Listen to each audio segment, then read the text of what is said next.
Chapter 1133. A bloody storm blew silently in this city in Europe. In Chief Norton's office, Norton had just returned from arresting Savon Geese and Malajben. Before he sat down for a minute, the phone call came in. However, Norton did not feel that there was anything strange, but he felt that it was quite normal. Hello. Chief Norton picked up the phone. Norton. You have to give me an explanation. What the hell is going on? On the other side of the phone, there was the roar of Mayor Mark Vader. Explain what? Mayor Mark Vader? Norton made his voice sound plain and innocent. Why did you arrest my son? What crime did he commit? He should be a victim. It is said that he was beaten very badly. You actually sent him to prison. Do you not want to be the police chief anymore? Mayor Mark Vader roared. Dear Mayor Mark Vader, first of all, I want to say that your young master, Malajben, is suspected of deliberately hurting and raping a girl. We arrested him according to law. There is nothing wrong with this. I think I have been enforcing the law impartially. Chief Norton explained. Bullshit. Mark Vader couldn't help but curse. My son was beaten. You say that he is a criminal? Are you kidding me? I think you really have to step down as the chief. I now order you to immediately release my son, Malajben, and the lieutenant governor's son, Savon Geese, and then bring the murderer who hurt them to justice. Otherwise, you can think about the consequences yourself. I'm sorry. I'm very sorry. I can't do that. Chief Norton shook his head and said, things are already very clear. It is indeed your son who intended to do something bad to the big star, Miss Shuya. He put a drug in Miss Shuya's red wine. After Miss Shuya fainted, he pulled her into the underground parking lot to rape her. At this time, it happened to be seen by the brave citizens who implemented assistance to stop Malajben's atrocity. Okay. Norton, you are very good. You are very good. Mark Vader was so angry. He didn't expect Norton to not even listen to his words. In his opinion, this was not a difficult thing at all. As long as Norton was willing to help, he could hire a better lawyer to get his son off the hook. But the problem now was that his son was injured like this, and Norton still forcibly arrested him, which made Mark Vader very annoyed. After thinking about it, if he wanted to release his son at the moment, he had to go through Director Norton, so Mark Vader suppressed his anger and said to Norton, well, Director Norton, since this is the case, then let my son, Malajben, and Savon Geese be released on medical parole. I'm afraid that won't do. Chief Norton denied, the criminal facts of Malajben and Savon Geese are very bad, and Shuya is a foreign star. This has involved an international dispute. I can't give them medical parole. But you can rest assured, Mayor Mark Vader, our police station will invite the best doctors to treat Malajben and Savon Geese. When Mark Vader heard Norton's words, he was so angry that his nose was almost crooked. What international dispute? Isn't it just a celebrity? Even if she is Miss Alice's guest, my son didn't do anything to her, did he? In Mark Vader's view, this was just a misunderstanding. As long as he explained, it would be over. He didn't expect Norton to be so serious. Director Norton, I have already said what I want to say. How to do it is up to you. Mark Vader snorted and said, if I don't see Malajben and Savon Geese being released on medical parole within an hour, then you can forget about being the director. My lawyer is already on the way to the police station. After saying that, Mark Vader slammed the phone down. Although Director Norton knew that the matter involved the Buffon family, Patriarch Buffon still did not give him a clear attitude. Although Patriarch Old Buffon's words meant that he would not be mistreated, no one knew the specifics. Thinking of this, Director Norton felt that it was necessary to communicate with Patriarch Old Buffon again. He naturally did not have Old Buffon's phone number, but he had Lochlering's phone number. Lochlering, this is Norton. Director Norton said politely after connecting the phone. Old friend, hello. Lochlering's tone made Norton somewhat flattered. His relationship with Lochlering was not very good. It could only be said to be ordinary.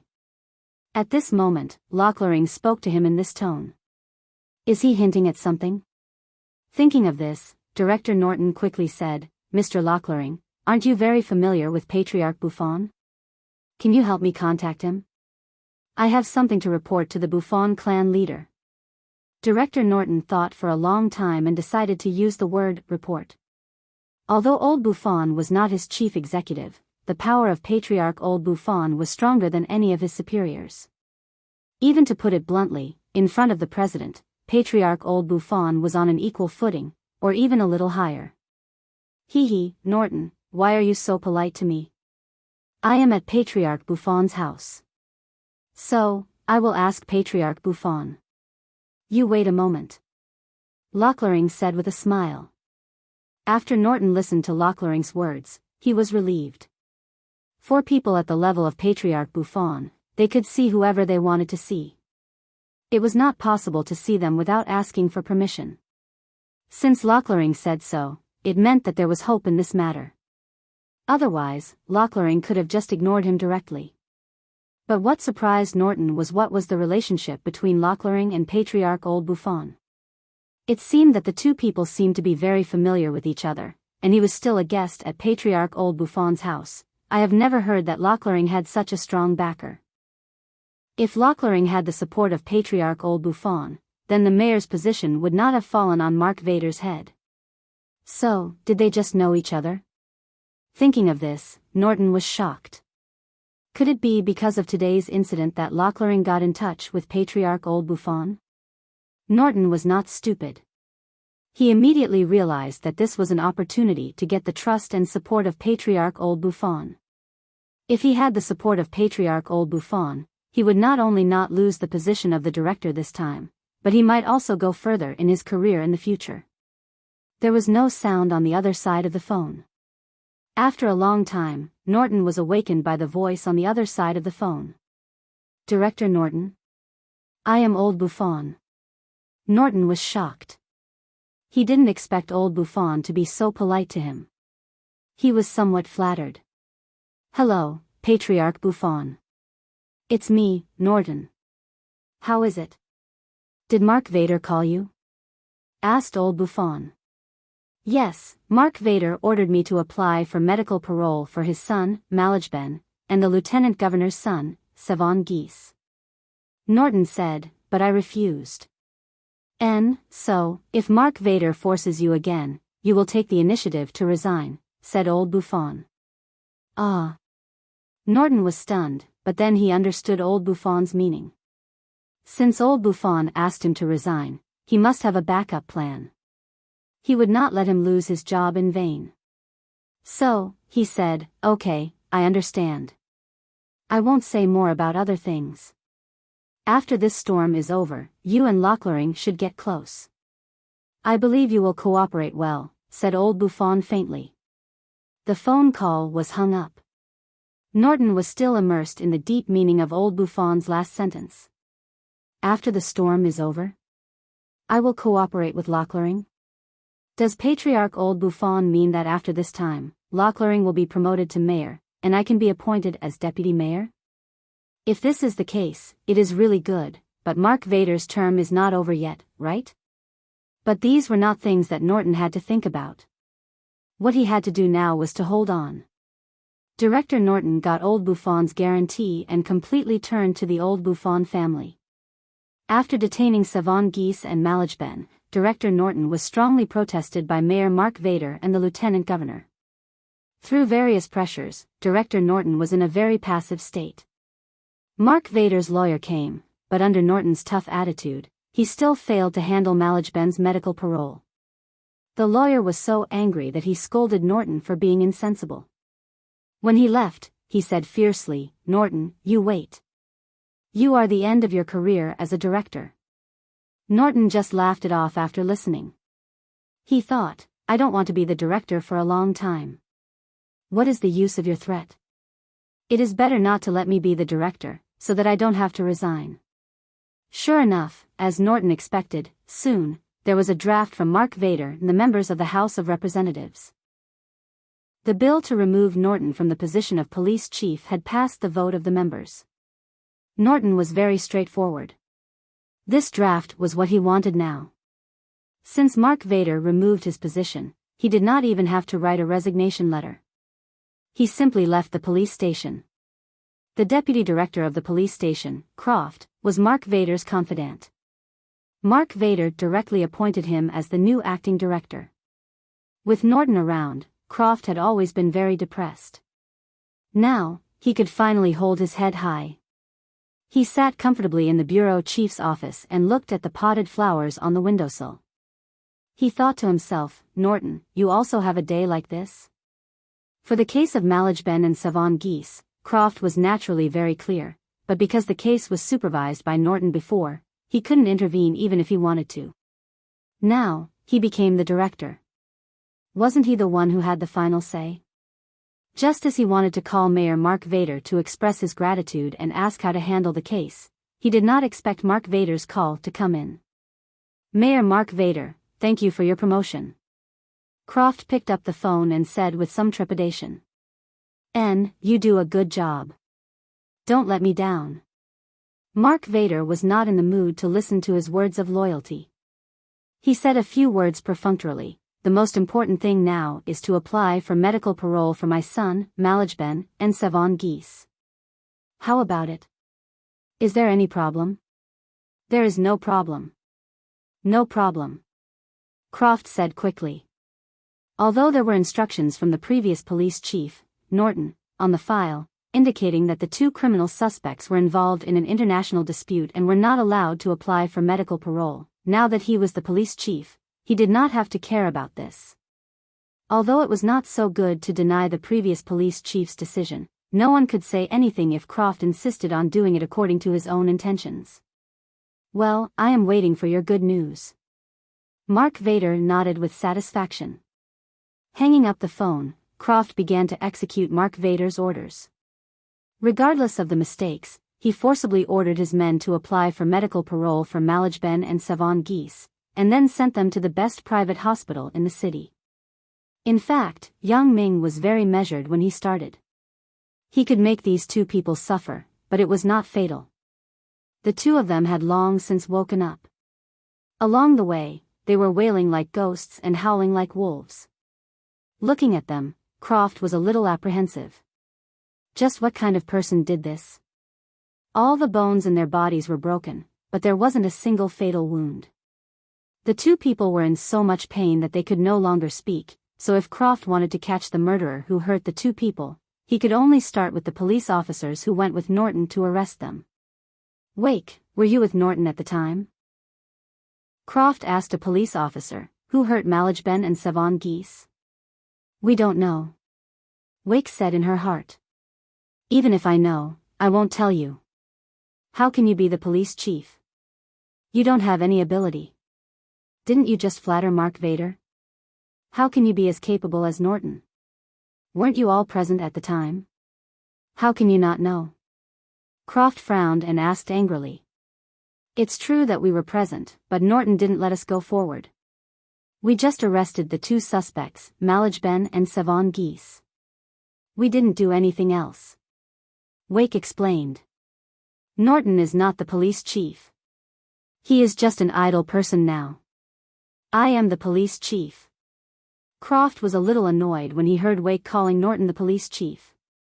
Also, Malajben and Savon Geese are not suspects. They are the victims. Oh. Wake nodded perfunctorily. You are the police chief. You can say whatever you want.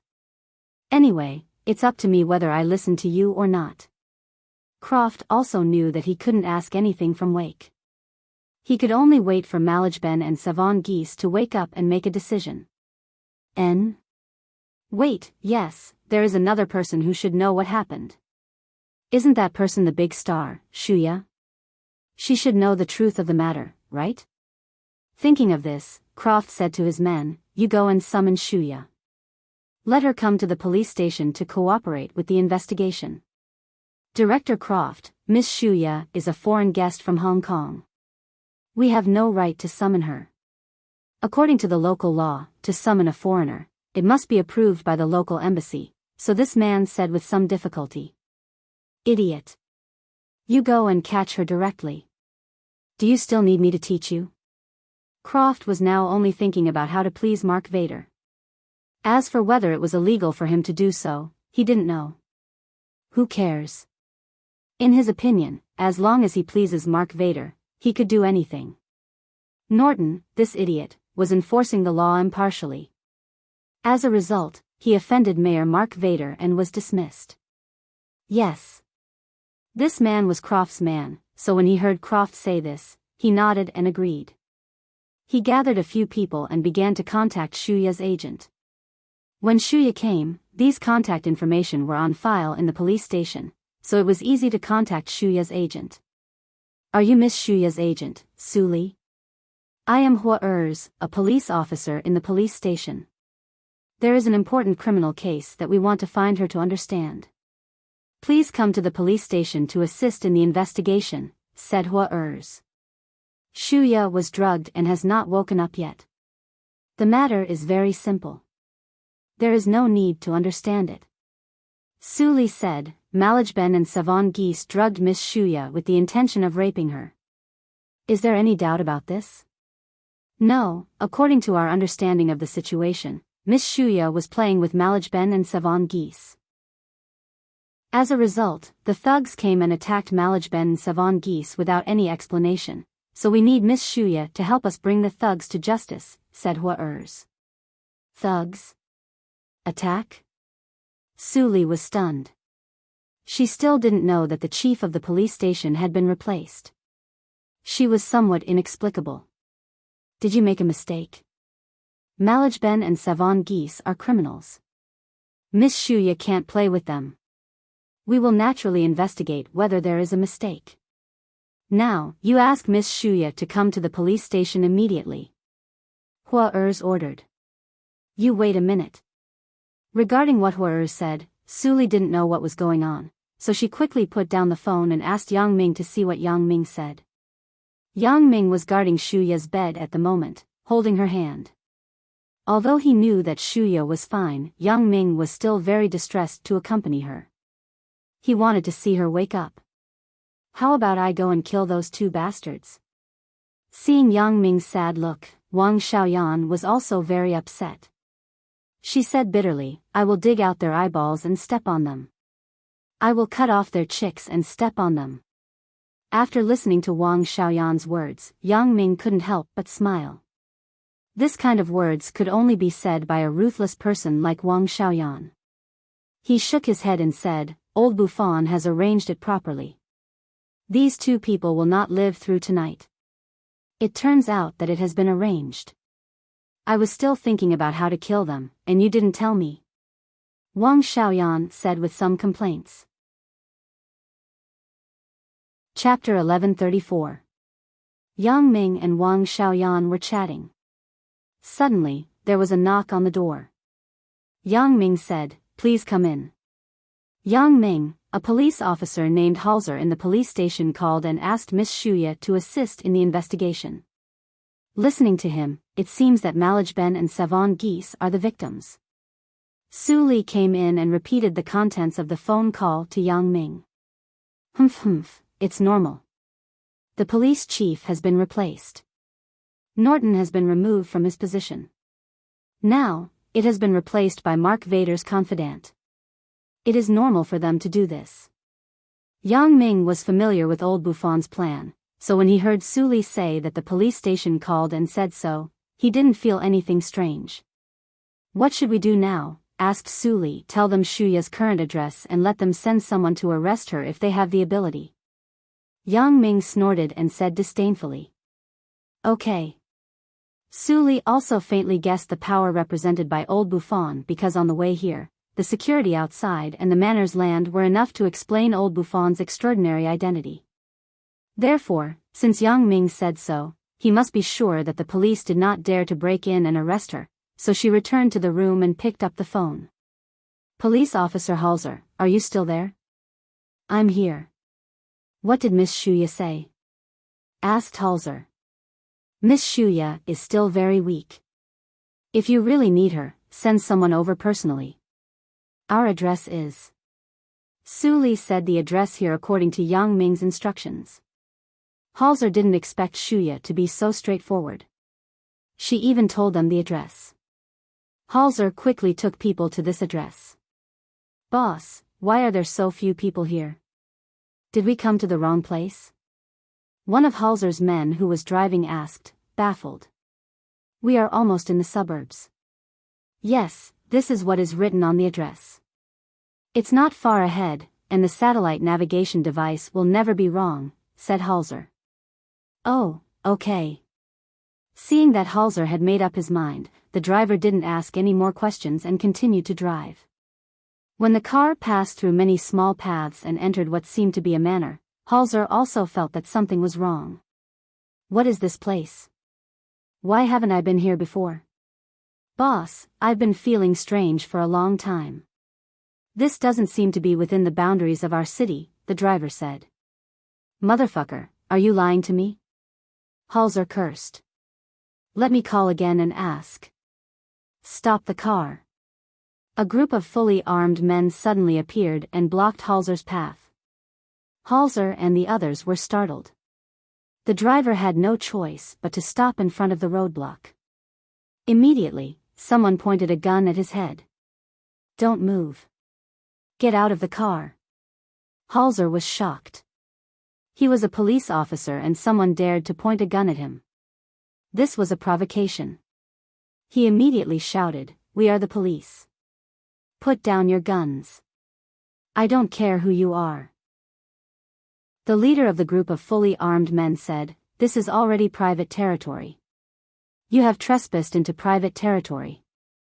Now, you have to go back with me for investigation. We are the police. You have no right to arrest us." Seeing that this group of people was going to get in the car to arrest them, Halsor suddenly became anxious and shouted. "We are the XXX Army unit.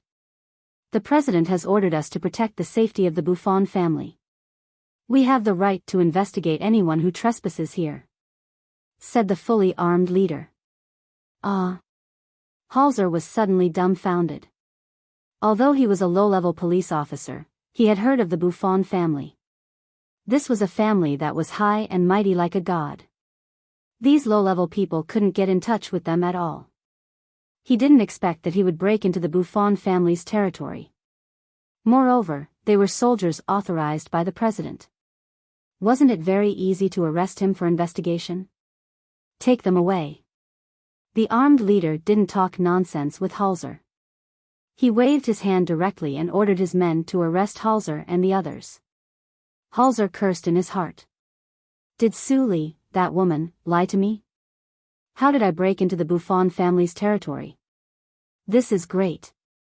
I didn't see Shuya, but I was caught by the army garrison. Halsor felt very wronged. He wanted to call Mark Vader and tell him, but his communication equipment was confiscated by others. He could only obediently follow them to be interrogated. In the hospital, Mark Vader saw his son, Malajben, who was beaten until he almost didn't recognize him. He saw that Malajben's handsome face was completely disfigured. All his teeth were knocked out, and his eye sockets and nose were all fractured. From the current state of the patient, there is no problem in recovering, but there may be some ugly scars on his face. The doctor said to Mark Vader, moreover, many bones on the face are broken. It is also very troublesome to get plastic surgery. Mark Vader hated the murderer who hurt Malajben. He couldn't wait to tear him into pieces. But at this moment, he was more concerned about whether Malajben could recover.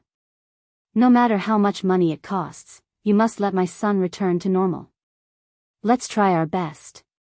The doctor nodded. What Mark Vader didn't know was that the best hospital in the city was actually one of the hospitals under the medical group controlled by the Buffon family. However, even if he knew, he wouldn't think much about it. After all, he still didn't know that the person he provoked was related to old Buffon. On the night of the medical parole, an accident happened. Malajben and Savon Geese both died in the hospital because of medical malpractice. After learning the news, Mark Vader rushed to the hospital overnight. He was really a little exhausted. How could they be fine during the day, but they died at night? Moreover, this kind of injury was just some external injuries. The internal organs were not hurt at all, so there was no need for surgery. How could they die? When Mark Vader rushed to the hospital, he found that there were a lot of media reporters in the hospital that should have been very quiet. This made Mark Vader very puzzled, because this kind of thing, the hospital would generally deal with it in a low-key manner. How could it attract so many reporters? As a matter of fact, the bigger the matter, the worse it was for the hospital. At that time, everyone would know that there was a medical malpractice in this hospital. Then, who would dare to come here to see a doctor? But although it was strange, Mark Vader's brain had no time to think about this. What was left of him now was only anger. His son was killed by a doctor, and this matter could not be easily forgotten. Mark Vader got out of his private car and just took 2 steps, but he was surrounded by reporters. Although Mark Vader was very impatient, in front of the reporters, he had to maintain his good public image. He reluctantly stood up and dealt with it. It's so late. What's the matter? Mayor Mark Vader, I am a reporter from XX Weekly. I heard that your son died due to a medical malpractice when he was being treated in this hospital. Is this true? This was a question raised by a reporter from a very authoritative weekly. Yes, so I rushed here overnight, but what I want to say is that whether the person who died due to a medical malpractice is my son or not, I will let the medical management department intervene in the investigation and give justice to the deceased, said Mayor Mark Vader. Mayor Mark Vader, I am a reporter from XX Evening News. I heard that the lieutenant governor's son also died in this medical malpractice like your son. Is there any connection between them? The question was asked by a reporter from a local media, which made Mark Vader a little annoyed. In my territory, why are you joining in the fun? They were attacked and hospitalized together by the thugs. I don't know if there is any connection because I have just arrived here like you.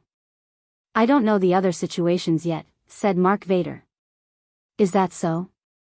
Mayor Mark Vader, I heard that your young master and Savon Geese were not attacked by the thugs, but they were injured by the Good Samaritans because they intended to molest the international celebrity, Shuya.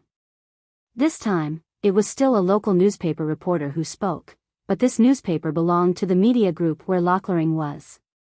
Although the reporter's question was sharper than the previous people, Mark Vader had no way to deal with it.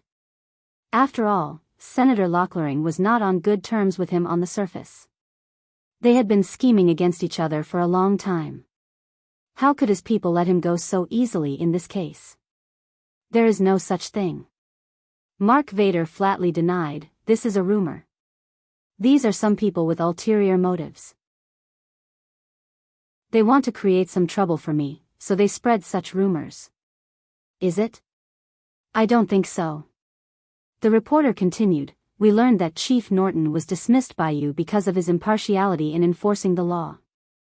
Instead, the newly appointed Chief Croft turned your son and Savon Geese, the 2 suspects, into victims and sent them to the hospital. This is slander, blatant slander.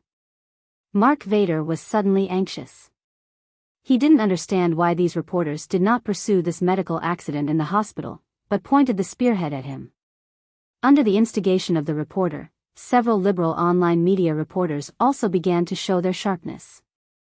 According to the internal staff of the police station released them because of the intervention of Mayor Mark Vader. Is that so? That is to say, this incident is entirely because of you. If you didn't insist on letting your son and Savon Geese go, they would not be hospitalized. Then, there would not be this medical accident, right? Your son is equivalent to dying under your doting. Is this right? This is a punishment from God.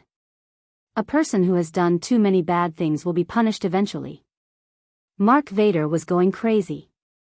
He didn't understand how these inside stories were spread, and how these reporters knew about it, but one thing he understood was that once these news were published in the newspapers and the internet tomorrow, he, the mayor, would soon step down. Beads of sweat fell, and Mark Vader had to wave his hand. I am anxious to see my son's situation now. If there is anything, we will talk about it later. Then, you admit the previous facts, right? The reporter said unrelentingly.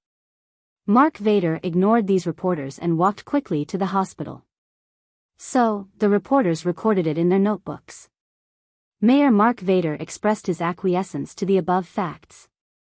Seeing his son lying in the cold morgue, Mark Vader only felt that he was going crazy. Am I really wrong? Is all this caused by me? At the same time, the lieutenant governor was also on his way to the hospital. Unfortunately, like Mark Vader before, he was surrounded by a group of reporters at the entrance of the hospital, and he was asked similar questions. However, the question asked became, "Excuse me, Mr. Lieutenant Governor. Did you instruct Mayor Mark Vader to do this?" This made the lieutenant governor very annoyed. "Lieutenant Governor, what should I do now?" Seeing the lieutenant governor in the morgue, Mark Vader quickly asked as if he saw a life-saving straw. Humph. The lieutenant governor was also very annoyed with Mark Vader. His son inexplicably died in the hospital. If Malajben didn't die with him, he would really tear Mark Vader apart. What can I do? The first task now is to clarify public opinion, and then investigate the cause of this medical accident. But those reporters. Mark Vader was very worried about this. After all, these bad things were done by him. He was the one who specifically operated it. The lieutenant governor just hinted at his affairs. I will look for my connections again. Although the lieutenant governor was also immersed in the pain of losing his son, there were some things that had to be dealt with. Moreover, he was stronger than Mark Vader. At least he had 3 sons, and Mark Vader only had 1 son. Unfortunately, the next day, the headlines of many newspapers and the headlines of online portals showed news reports of Mark Vader interfering with justice and causing his son's death. Mark Vader read these newspapers and web pages in the office, and he almost had a heart attack and was hospitalized. At this time, the phone rang at an inappropriate time. Croft, what's the matter? Mark Vader picked up the phone impatiently. Bro, this time something happened. You have to save me. I have only been the bureau chief for a day. I don't want to step down immediately. I still have many children at home waiting for me to support. I can't not have a job. Even if you help me deal with it, I can be an ordinary police officer. Croft didn't have much ability. He was nothing except for flattery. When he saw the report in the newspaper, he knew that he was done for this time, so he quickly called his backer, Mark Vader. He didn't think about it. At this time, his backer, Mark Vader, was already unable to protect himself. How could Mark Vader have the time to care about him? Sure enough, Mark Vader said perfunctorily, "Okay, I got it." "It's okay." "That's good. That's good." For Mark Vader, Croft could only trust him blindly.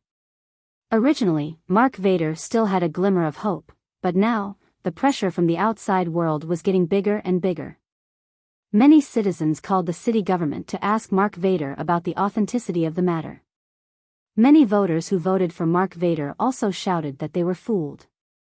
They spontaneously formed a forum to crusade against Mark Vader on the internet to crusade against Mark Vader's series of practices. Under the pressure, Mark Vader had to submit his resignation. It was impossible for him to continue to be the mayor. The council passed Mark Vader's resignation and voted to let Lochering be the acting mayor for this term. Croft also stepped down. His dream of becoming a police officer could not be realized. He was taken away with Mark Vader for investigation. Norton, on the other hand, was once again the chief of police. All of this took less than a day for the dust to settle. Although Yang Ming didn't know much about politics, it was not difficult to see through a series of changes. All of them were instructed by Old Buffon. Even Old Buffon only hinted that everything would be handled by his subordinates. At the same time, the lieutenant governor also stepped down, but who replaced him was not Yang Ming's concern. But, without thinking, it must be Old Buffon's people. Mark Vader's family was also ruined. Not only did he lose the mayor's position, but his son also passed away. However, he had no choice. When he later heard people hinting that he had offended the Buffon family, Mark Vader could only accept his fate. At this time, Shuya had already woken up. She was lying in bed watching the news on TV. Yang Ming was by her side at the moment. Wang Xiaoyan had already left tactfully. Those who want to harm you have gotten the retribution they deserve. Yang Ming pointed to the TV screen and said. Malajben and Savon Geese both died from medical accidents? Suya widened her eyes and looked at the report on the news incredulously. Both of them are dead? If they aren't dead, would they still be alive? Yang Ming said very calmly, I will not let go of the people who hurt you. You also have power here? Suya was not stupid. Since Malajben and Savon Geese died from medical accidents instead of being assassinated, it proved that Yang Ming was also very powerful in the local area. Otherwise, it was impossible to operate such a result. Moreover, it could be seen from the resignation of both of their fathers that Yang Ming's power was not small. I have some power. In the future, if you want to hold a concert elsewhere, tell me first. I will help you arrange it. Then, you won't be bullied by others. You will also be asked to accompany others to drink. You will be bullied. Yang Ming held Shuya's small hand and said, if this time, I am not there, and something happens to you, what should I do? Suya was also scared for a while. It was also her first time holding an international concert. In the past, she had always been in her father's sphere of influence, and there had never been any accidents. This time, Suya also understood that being a celebrity was actually very difficult. Chapter 1135. I know. Suya nodded with grievance. I will tell you in the future. If it's too hard, don't be a celebrity. Just sing and perform for us at home. There are many audiences anyway. Yang Ming smiled. The girl before, who is she? Why haven't I seen her before? Suya blushed when she heard Yang Ming say this. She thought of Yang Ming's women and asked with slight annoyance. He, she is a partner in my career. Yang Ming didn't hide the identity of Wang Xiaoyan from Suya. He didn't know why, but in front of Suya, Yang Ming didn't want to hide anything. Is it really just a partner? Suya obviously didn't believe it, and Suya sensed something from Wang Xiaoyan's eyes when she looked at Yang Ming. Ugh! Yang Ming was suddenly embarrassed. He didn't expect Suya to be so observant. Wang Xiaoyan left the room after she woke up. Suya noticed something at that moment. What are you nervous about? Suya saw Yang Ming's embarrassment and smiled slightly. She is the same kind of person as you, right? Are you here to perform the mission together? Yang Ming's eyes suddenly showed a surprised look. Although Yang Ming said that Wang Xiaoyan was his partner, he didn't say what kind of partner it was, but Yang Ming guessed it at once. This made Yang Ming very impressed and surprised. Don't be so surprised.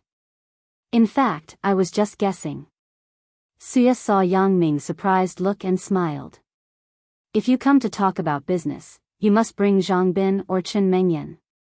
You brought her, which explains some problems. You are not here to talk about business. Then, we met for the first time. She should also be your help in that aspect, right? Who are you here to kill this time? Is it Malajben and the others? No, I went to Africa to deal with some affairs. Yang Ming said, North Africa's country X, a small country. You may not have heard of it. It is so dangerous. Suya sighed. However, it is good to have a girl by your side who can take care of you. After all, we can't intervene in your affairs. It's good that you can understand. Yang Ming didn't expect Suya to be so open-minded. She didn't mind Wang Xiaoyan's matter at all. In fact, it was impossible to say that Suya didn't mind at all. After all, a girl's mind was always jealous and narrow-minded. However, she was not by Yang Ming's side for many years.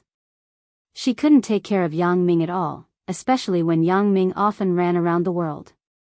If there was a girl like him to take care of him, it could also reduce Suya's worry. Why can't I understand? Suya smiled and said, I'm not that kind of jealous woman. Take me to see her. Now. Are you feeling better? Yang Ming looked at Suya with some worry. I'm not sick. I just took some sleeping medicine. Not only am I not uncomfortable, but I have a good sleep. It's comfortable. Suya stretched a little and said, in the past few days, I haven't recovered from the jet lag, so I haven't been able to sleep well. Now, it's good. I can sleep peacefully. Is it because Malajben did a good thing with bad intentions? Yang Ming smiled and said, if I knew this, then I would have let them go. Oh, people are dead. You still say that. Good or bad? Suya didn't have much feeling about these killings. After all, the gangs in Hong Kong were even more so. Sometimes it was easy to kill a person. Suya's father had a gang, so Suya could usually get in touch with some inside information. Then, should I call Yan Yan for you? Yang Ming hesitated and asked. Suya nodded. You go. Yang Ming got up and went out of Suya's room. He didn't know why Suya was so anxious to find Wang Xiaoyan, but he still did as she said. How is it? Wang Xiaoyan saw Yang Ming coming out of the room and quickly asked with concern. Nothing, but little Ye said she wants to see you. Yang Ming felt that he was a little awkward when he spoke. See me? What do you want to see me for? Wang Xiaoyan was stunned and asked suspiciously. I don't know. You go. She knows our relationship. You don't have to deny anything. Right, don't quarrel. Yang Ming said. What are you quarreling about? What kind of person do you think I am? Wang Xiaoyan rolled her eyes at Yang Ming and walked into the room. As for what the two people said and did, Yang Ming could see it with his special ability, but he didn't do so. Sometimes, it was better to give them some free space. If he knew everything, then he would lose the original joy of life. Walking in the direction of the living room, old Buffon and his wife were watching TV at the moment. Yang Ming glanced at the TV screen. It was actually the original Chinese version of The Legend of the Condor Heroes. It was the classic version of the 1983 version. Yang Ming didn't know if this TV series was released in English, but old Buffon was familiar with Chinese. It was not strange that he could understand the Chinese version. Old Buffon was very excited, but Mrs. Buffon had no interest in the fighting and killing. Her Chinese was not very good. Now, she was just watching with old Buffon. Master, is Master's wife Shu okay? Old Buffon had learned about the relationship between Yang Ming and Shuya from Wang Xiaoyan. He also understood why Yang Ming was so angry. Therefore, old Buffon simply went all the way. After sending people to kill Malajben and Savon Geese, he also destroyed their father. However, old Buffon really admired Yang Ming. The big star, Shuya, was actually one of Master's lovers. No wonder Master was so enthusiastic about this star. He had already called Wang Xiaoyan as Master's wife. Old Buffon was a bit embarrassed about how to address Shuya. If he called her Master's wife, it was easy to get mixed up. He didn't know who he was calling. If he didn't call her Master's wife, it would be disrespectful. So, after a long time of thinking, he came up with the idea of adding the surname in front, so it became Master's wife Wang and Master's wife Shu. This was also difficult for old Buffon. Even if it was a Chinese native, it was not easy to think of this name, let alone old Buffon. Nothing much. I slept. Now I am in good spirits. I am talking to Yan Yan. Yang Ming smiled and sat on the sofa. He pointed to the Legend of the Condor Heroes on TV and said, Do you also like to watch martial arts dramas? Old Buffon sighed in his heart. Master is so badass. He can actually let the two masters' wives get along well, but I can't do it. Although old Buffon had a lover when he was young, he looked for it behind his wife's back. How could he dare to disclose it? Yeah, if only I could be like the heroes in this show. Old Buffon yearned for the skills of the people in the TV series. There are some exaggerated elements in the TV. Although Chinese martial arts are extensive and profound, it is definitely not to the point of leaping onto roofs and vaulting over walls and internal strength. Yang Ming smiled and said, so, you don't have to be too persistent. But, it still has the effect of strengthening the body and quickly subduing the enemy. Of course, I know that there are exaggerated elements in the TV series, but it is not all of them. At least, master, you are a master. You are proficient in the technique of pressing acupoints, and your external kung fu is good. Although I don't know if you can float on water, leaping onto roofs and vaulting over walls is definitely possible. Old Buffon said very seriously. You don't have to flatter me. Even if you don't say it, I will teach you martial arts with all my heart. It's just that at your age, those leaping onto roofs and vaulting over walls are really not suitable to learn. Don't mention the external kung fu of thrusting training. It can only be applied internally and externally to change your physique. Right, the Chinese medicine that I gave you before, did you take it on time? Asked Yang Ming. I take it on time every day. Old Buffon nodded quickly and said, the effect of this medicine is very significant. I obviously feel that my body is much stronger than before. And, I also noticed it, so this time I have to give you an appropriate change to the prescription. Yang Ming said to Old Buffon, you go and find a pen and paper. I will write a new prescription for you. Okay. Old Buffon quickly stood up and went to find a pen and paper. In fact, these things could be ordered to be done by the servant, but Old Buffon still went to get it personally. According to Old Buffon's current situation, Yang Ming modified a new prescription for him. Old Buffon took it excitedly. As a matter of fact, this prescription was quite important. If he didn't meet Yang Ming by chance, he wouldn't be able to get it no matter how much money he had. At this time, when she heard Old Buffon asking her to acknowledge him as her master, she was slightly stunned, but she immediately understood Old Buffon's meaning. However, she was a little hesitant in her heart. It wasn't because she had to kneel to Yang Ming, but because she was afraid that Yang Ming would reject her. What are you thinking about? Hurry up. Old Buffon urged impatiently. When he saw that Yang Ming didn't refuse, it should be an acquiescence. He was afraid that Yang Ming would regret it in a while, so he urged his wife with some resentment. Okay. Mrs. Buffon quickly knelt in front of Yang Ming. Master, please accept your apprentice's worship. These words were said on TV with Old Buffon all the time, so she was familiar with it.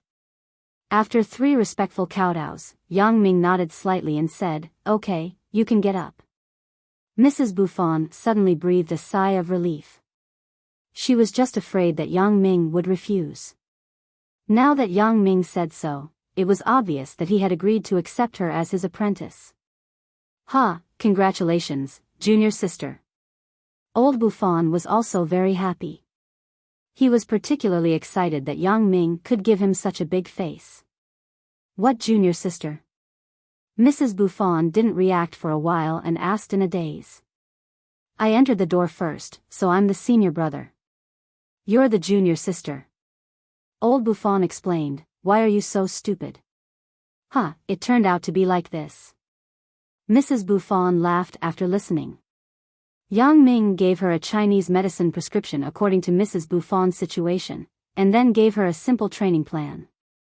He let her practice for a few months to see how the progress was before making the next plan. Mrs. Buffon quickly thanked him. Old Buffon was also grateful to Yang Ming. He felt that he owed Yang Ming too much and couldn't repay him. As the saying goes, a master is like a father. If he teaches you kung fu, you can't repay him no matter how much you repay him. Old Buffon thought so at the moment. In fact, for Yang Ming, many of these were just a small effort. What Old Buffon did had already compensated Yang Ming with equivalent value. But Old Buffon didn't think so. He thought that what he did was just a small effort, and Yang Ming taught him kung fu. This was the most valuable thing. There were footsteps on the stairs. Yang Ming looked up but found Shuya and Wang Xiaoyan walking down the stairs side by side. In front of old Buffon, Yang Ming still called Suya as Shuya, but it was a bit messy. Yang Ming simply called her Little Ya. Little Ya, Yan Yan, why did you come out? Yang Ming was a little surprised. Why didn't Shuya lie down a little longer? It was a little uncomfortable to lie down, so I wanted to get up and walk. Shuya smiled. I haven't seen the night scene of Europe yet. Yan Yan suggested that we go out together. That's fine too. Yang Ming felt that it was also necessary for Shuya to go outside and breathe some fresh air and relax. Now that Malajben's matter was solved, he was not afraid that someone would harass them again. I'm going to prepare the car. Yang Ming wanted to go out, so old Buffon was naturally the role of being at his beck and call, even though he was a role that had hundreds of responses in front of others. Yang Ming nodded and did not refuse. If he was always polite to old Buffon, it would bring psychological pressure to him. He would think that Yang Ming didn't really treat him as an apprentice, so Yang Ming simply let it be. Only when old Buffon fulfilled the obligation of being an apprentice, his heart would be at peace. The luxurious Bentley limousine drove out of old Buffon's manor. The driver was old Buffon himself, and Mrs. Buffon was sitting next to him. Yang Ming, Wang Xiaoyan, and Shuya were sitting in the back of the car. Yang Ming, the person driving in front, is from the Buffon family. Just now in front of old Buffon, Shuya hesitated several times. Now there were only a few people in the car, so Shuya could ask Yang Ming. Yes, he is the patriarch of the Buffon family, old Buffon. Yang Ming nodded and said, the person I'm talking about is him. In the future, if you have any trouble in Europe, you can find him. You don't have to be polite. Ah. It's really him. Shuya was shocked when she heard Yang Ming's affirmation at the moment. She didn't expect that the patriarch of the Buffon family, who was high up, would actually be Yang Ming's follower, and he would personally act as Yang Ming's driver. There is nothing to be surprised about. Didn't you hear him call you master's wife, Shu? Yang Ming smiled and said, he is my apprentice, and his wife has just become my apprentice. So, if you are polite to him in the future, he will think that I want to expel him from the sect. So, don't add any psychological burden to him. Hee hee. Shuya listened to Yang Ming's words and suddenly covered her mouth and laughed. Yang Ming was becoming more and more mysterious. Although she knew a lot of things about Yang Ming, she didn't understand these little things. If she knew that Yang Ming knew the patriarch, old Buffon, then she wouldn't have to attend the banquet yesterday. What else have you not told me? Shuya asked Yang Ming. These little things are too many. Otherwise, you don't want to be a celebrity and stay with me. Then, you will know everything. Yang Ming thought about it and instigated. I'm afraid this won't work. If I don't want to do it, there needs to be a process. Shuya sighed helplessly. Give me some time. Believe me. I will quit. I understand. Yang Ming nodded. He also knew that a public figure like Shuya couldn't quit just because she wanted to.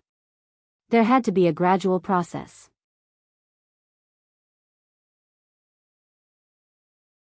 Chapter 1136. Although old Buffon was very famous, there were not many people who had seen him.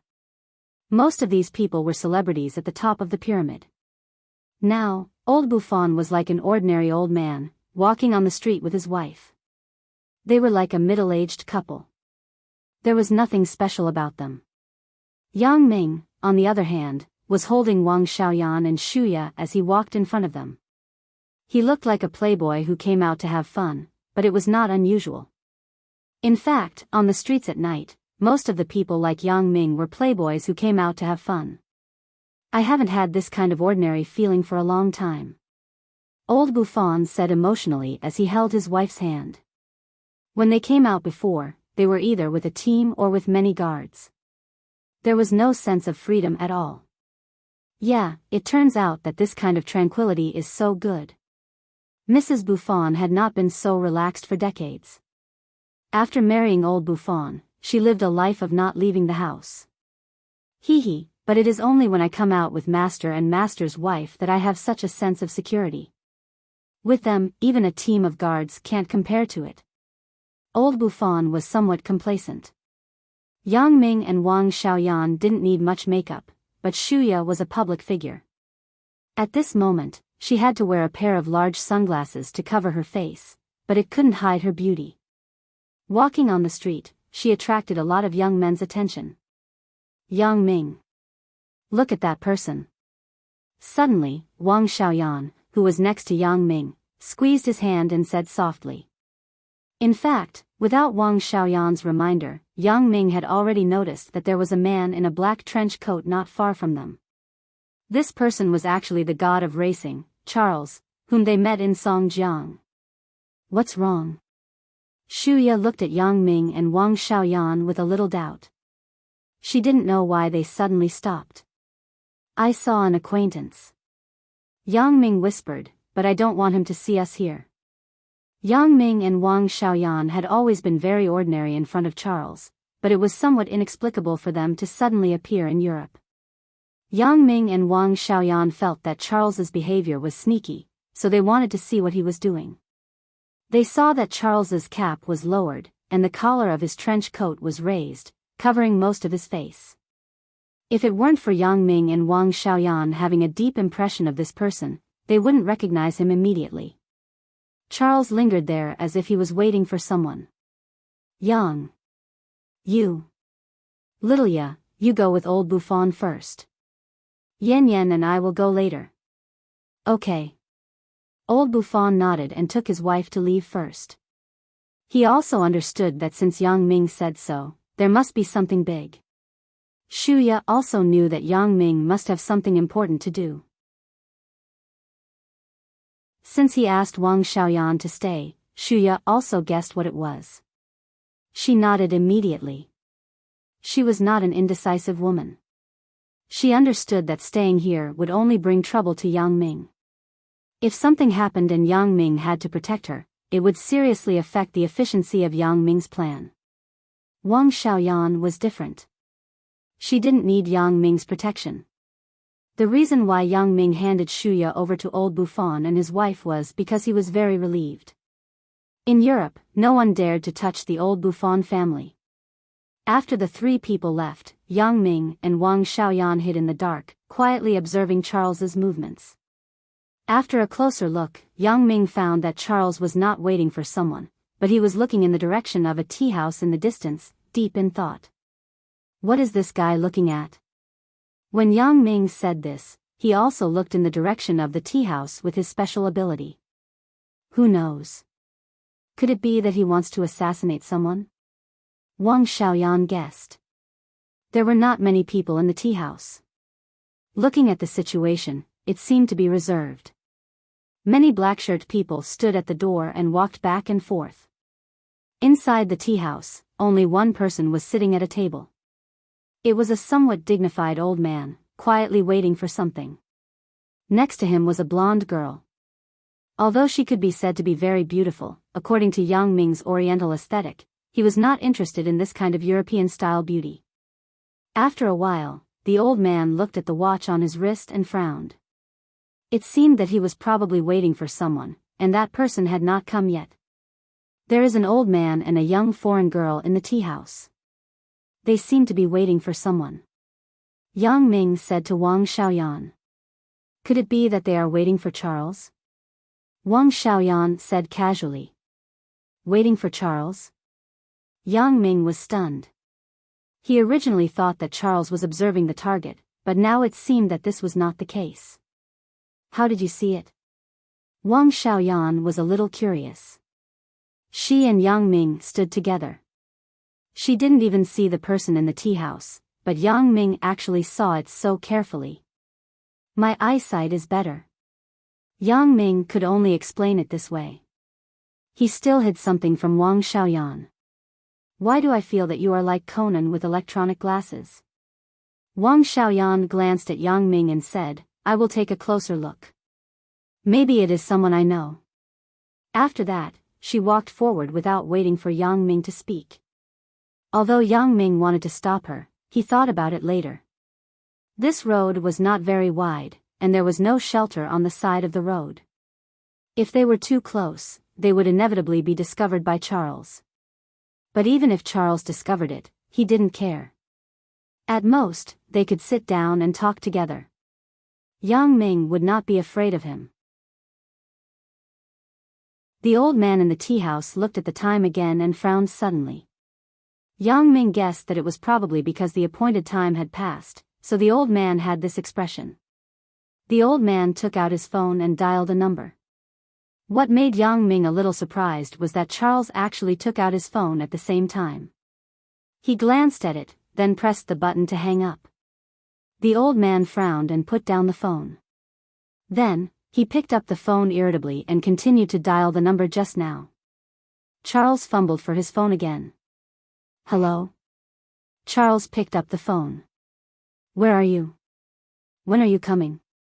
It is already half an hour later than the appointed time, asked the old man. I have something to do at the last minute, so I won't go. Charles's confidence was obviously lacking. You are nearby, right? I will ask someone to find you. The old man hung up the phone after he finished speaking. Then, he instructed a black-shirt man waiting beside him. The black-shirt man took the other black-shirt men out of the tea house and began to search in all directions near the tea house. After Charles hung up the phone and saw this scene, he suddenly turned around and ran toward Yang Ming. Wang Xiaoyan's attention was on the tea house over there. She didn't expect Charles, who was not far in front of her, to suddenly turn around and run toward her. Wang Xiaoyan was suddenly shocked. Wang Xiaoyan didn't know the conversation between the old man and Charles. When she saw Charles suddenly turn around, she thought that Charles found her trace. She didn't think about dodging but put on a posture of facing the enemy. Yang Ming didn't know whether to laugh or cry. Yang Ming wanted to call Wang Xiaoyan, but it was too late because Charles had already seen the existence of Wang Xiaoyan. There was also a hint of surprise on Charles's face. What are you going to do? Charles asked in a panic. He didn't understand why Wang Xiaoyan suddenly appeared here and blocked in front of him. Is she someone hired by my father? What am I going to do? Wang Xiaoyan was suddenly stunned. Didn't you discover me? What did I discover about you? Charles heard Wang Xiaoyan's words and knew that there must be a misunderstanding between the two. He couldn't help but be dumbfounded. Don't talk about it. Hurry up and run. We'll talk later. With that, Charles took to his heels. Yang Ming and Wang Xiaoyan couldn't figure out the current situation, so they had to run with Charles. The three people were like a street marathon, running forward together. After running about 4 or 5 streets, Charles stopped. Fortunately, the three people were all assassins and had received strict physical training.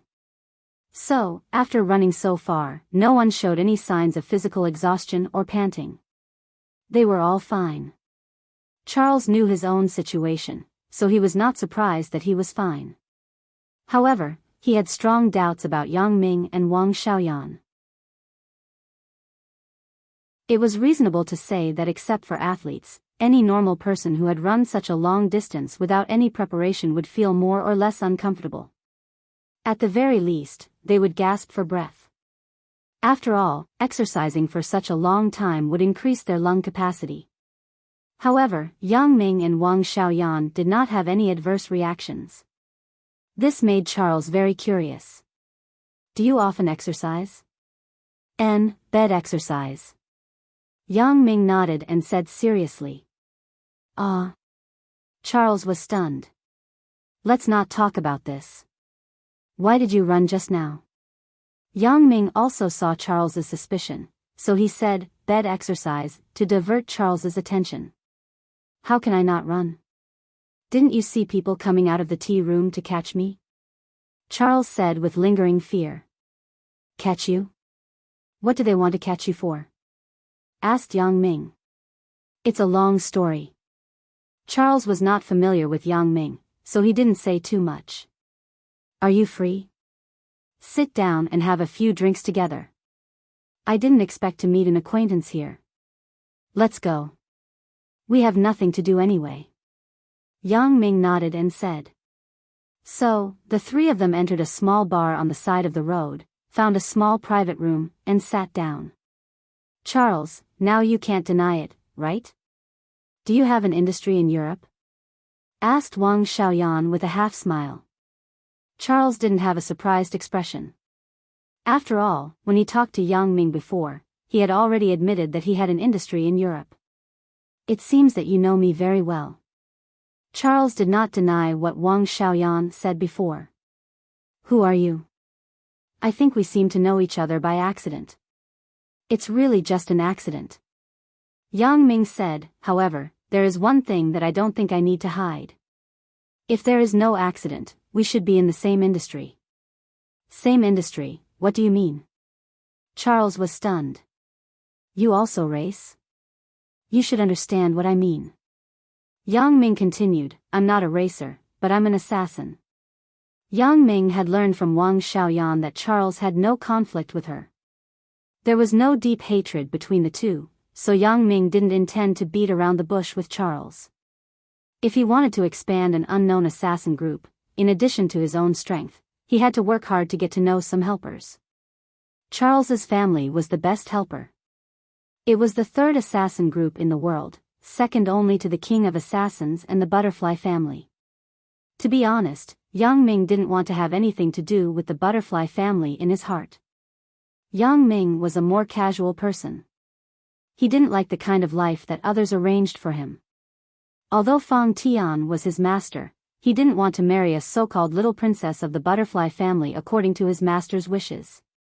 This kind of marriage without love was destined to fail and be a tragedy. Although the King of Assassins was ranked first in the world, its population was too thin. Except for Fang Tian, who was a general without an army, there were only two people left. Yang Ming and Dong Jun. Dong Jun was a master thief, not an assassin. Then, only Yang Ming could act. Although he had the title of the King of Assassins, the resources that he could borrow were limited. Yang Ming could rely on the power of the Butterfly family. He believed that the Butterfly family was willing to provide the necessary resources, but the marriage contract had become a thorn in Yang Ming's heart. He didn't want to trouble the Butterfly family. The more he owed them, the harder it would be to repay them. In the end, it would be fucked up if he had to repay the debt with his body. Therefore, Yang Ming had no choice but to find a third party for help. After Yang Ming knew Charles's identity, he locked his eyes on Charles. Originally, Yang Ming wanted to find a suitable opportunity to talk to Charles openly after returning to Songjiang. However, he didn't expect to meet Charles in Europe by accident. Although this was a bit rushed, since Charles had already seen Yang Ming's existence, Yang Ming also made up his mind and revealed his identity. What? Charles's face suddenly changed. He didn't expect that Yang Ming was actually an assassin. However, people in the assassin world rarely knew that he was the heir of the family. How did this Yang Ming know? Don't rush to deny it. The reason why I told you so much is that there is no conflict of interest or hostile relationship between us, so we can sit together and talk so much. Otherwise, you would have died long ago. Yang Ming smiled faintly. After listening to Yang Ming's words, Charles was obviously disdainful. Although he was committed to the traffic jam business, he had also undergone very strict assassin training since he was a child. Not everyone could kill him just because they wanted to. Really? Charles reached for the wine glass on the table disdainfully, but he suddenly found that the wine glass had disappeared. When he looked up, the wine glass was quietly placed in front of Yang Ming. Charles was suddenly shocked. When did Yang Ming take the wine glass? Charles didn't notice at all. If Yang Ming did something at this time, then he might be dead now. Thinking of this, Charles suddenly had a cold sweat. Who asked you to come? No one asked us to come. Yang Ming shook his head. I didn't want to see you here. My idea was to find a chance to talk to you in detail after I returned to Songjiang, but I didn't expect to meet you here. What do you want? Charles looked at Yang Ming nervously. Nothing yet. I just want to contact you in this identity. Yang Ming said, I think we can talk about the specific plan in detail after we return to Songjiang. Do you mean that the two sides cooperate? Charles was not stupid. He immediately understood Yang Ming's meaning. Almost. Yang Ming nodded and said, Since you know my identity, then you probably understand my situation. Charles suddenly smiled bitterly. I am actually not interested in the career of those assassins. My favorite career is racing. This is my ideal and pursuit. As for the family, I feel bored just thinking about it. I have heard of this. Yang Ming said, but, are you going to keep going like this?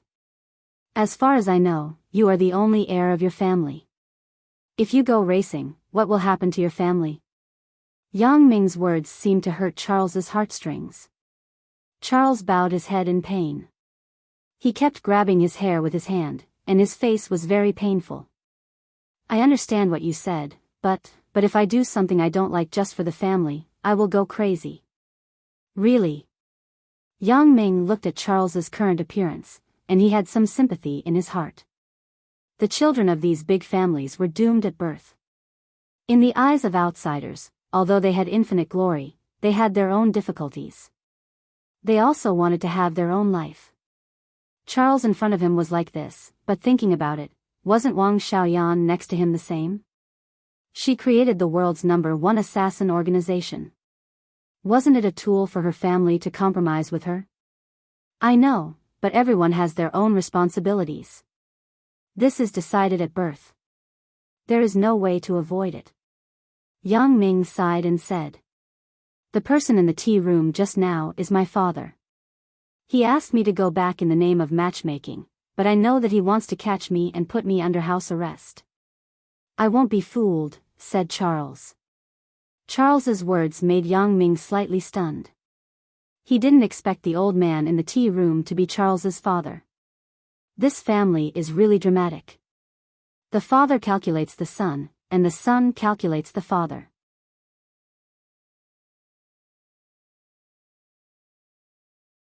Chapter 1137. So, I can't help you with the cooperation. I don't want to have anything to do with the family's affairs. Charles shrugged and said, I understand. Yang Ming didn't want to force Charles. He stood up and patted his shoulder. Then you take care. I hope to see you in Songjiang. Of course, I will go back. I still want to pursue Miss Zhou. Charles said seriously. Damn, are you asking for a beating? Yang Ming listened to Charles's words and was dumbfounded. He punched the kid. What are you thinking about? Isn't your girlfriend Miss Wang? Charles didn't care. He looked at Yang Ming with a provocative look. What does Miss Zhou's matter have to do with you? Yang Ming knew that this kid was using Wang Xiaoyan to divide him.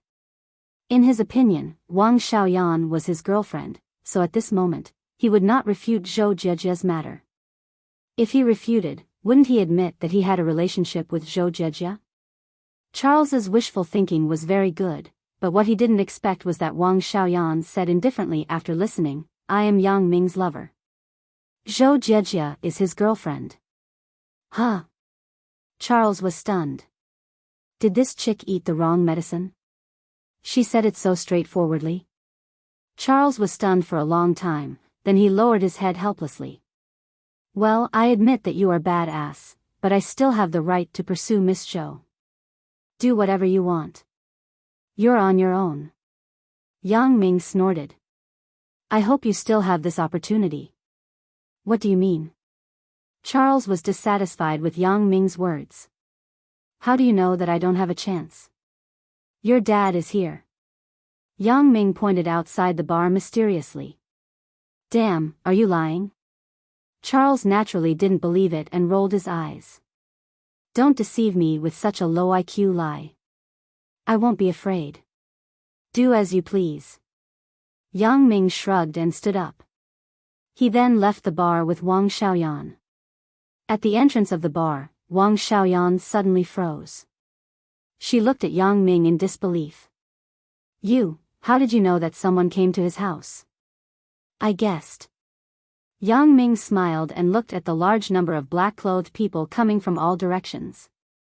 They were the people he saw at the entrance of the tea house. You guessed? Why do you think so? Wang Xiaoyan asked curiously. It's very simple. Do you think he can escape? His mobile phone was probably installed with a satellite positioning system by his father or something else on his body, said Yang Ming. That's right. That brat is unlucky. He doesn't even know it yet. Wang Xiaoyan smiled sweetly. Yang Ming took out his phone and called old Buffon. Where are you? At Wharton Street, in a casino, said old Buffon. How did you go to the casino? Yang Ming suddenly frowned. He subconsciously didn't want Shuya to come into contact with that kind of place. An old friend opened a casino. Since they invited me, I was embarrassed to not go. So, I came to look around. Where are you? Asked old Buffon. When Yang Ming heard that it was opened by old Buffon's friend, he was slightly relieved. He didn't want Shuya to come into contact with these things in society. I don't know where I am. Yang Ming looked around. Just now, he was running wildly with Charles. Who knew where this place was? In this case, you stop a taxi, and then come to Alice Casino. Old Buffon said, it's very famous. All taxi drivers know about it. Okay. Yang Ming hung up the phone after he finished speaking. Then, he said to Wang Xiaoyan, these people actually went to the casino. Let's go and see. Alice Casino? Wang Xiaoyan listened thoughtfully. I seem to have heard of it. Old Buffon also said that it's very famous. Let's go. Let's go. As Yang Ming said this, he stopped a taxi and went in the direction of Alice Casino with Wang Xiaoyan. I remember. Alice is a very famous person. In Europe's upper class, it is not much worse than the Buffon family's power. Wang Xiaoyan suddenly said, there is a famous cruise ship called Alice. Every year, celebrities from all over the world are invited to gather on the ship. Alice. Hearing this name, Yang Ming was shocked and remembered something. When I first met Suya, wasn't it on the Alice? Could it be that Alice?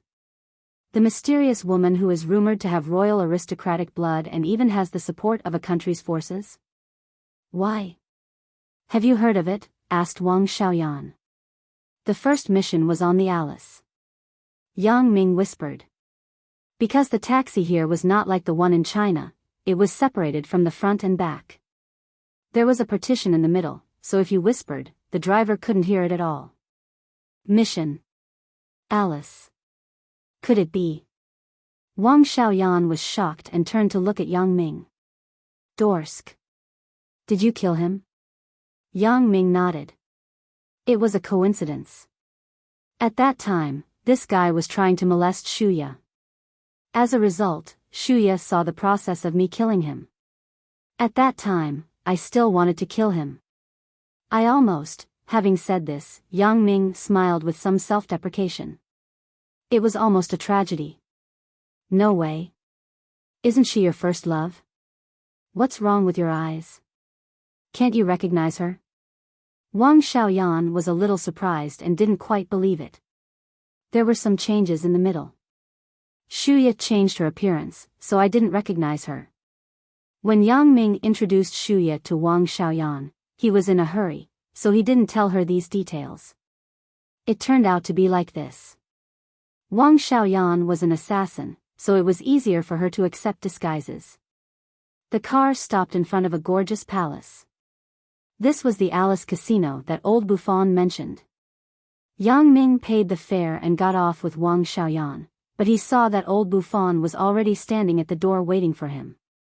This made Yang Ming a little surprised. A person of old Buffon's status, especially in this kind of public occasion, was still very respectful to him and didn't care about the views of outsiders. This was really rare. Mr. Yang. Old Buffon remembered Yang Ming's instructions. His address to Yang Ming outside changed from Master to Mr. Yang. Why are you waiting for me here? You can just ask someone to pick me up. Yang Ming said helplessly. Old Buffon personally picked him up, which made him become the focus of attention. How can that be? Old Buffon smiled and then whispered, Don't worry, Master. These security guards don't recognize me. Yang Ming nodded and followed Old Buffon into the casino with Wang Xiaoyan. They got on the elevator and came to the VIP room on the top floor of the casino. Pushing open the door of a room, Yang Ming and Wang Xiaoyan walked in with Old Buffon. They saw a girl about 15 years old, chatting happily with Shuya. Mrs. Buffon was sitting by the side, listening to the two girls with interest. After Yang Ming came in, the girl smiled apologetically at Shuya, then stood up and greeted Yang Ming and Wang Xiaoyan. She said gracefully, Hello, welcome here, Uncle Buffon's guests. Yang Ming was slightly stunned. This girl is the owner of this place? She is only 15 years old, right? Could it be that she is Alice? Seeing that Yang Ming was a little stunned, Old Buffon quickly said, Mr. Yang, this is Miss Alice, the owner of the casino. With Old Buffon's affirmation, Yang Ming reached out his hand awkwardly and said, Hello, Yang Ming. Nice to meet you. Alice shook hands with Yang Ming with a smile, then she pursed her lips and smiled. Why? Are you curious about my age? No, you misunderstood. Yang Ming was exposed, and he was even more embarrassed. I'm just curious. You should be a Westerner, the name Alice, my surname is AI, and my name is Alice. Can't I? Alice glared at Yang Ming. She was obviously not satisfied with his excuse. Okay, hee hee. Yang Ming laughed twice, and his heart was shocked. The legendary Alice is actually a 15-year-old Eastern girl. Moreover, the language she uses is actually Chinese. If Old Buffon's Chinese was the kind of strange European and American Chinese, then Alice's Chinese was pure Mandarin. This made it hard for Yang Ming to imagine that a European girl would speak such a standard Chinese.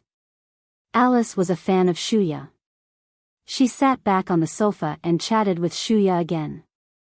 She didn't care about Yang Ming, Wang Xiaoyan, Old Buffon, and others.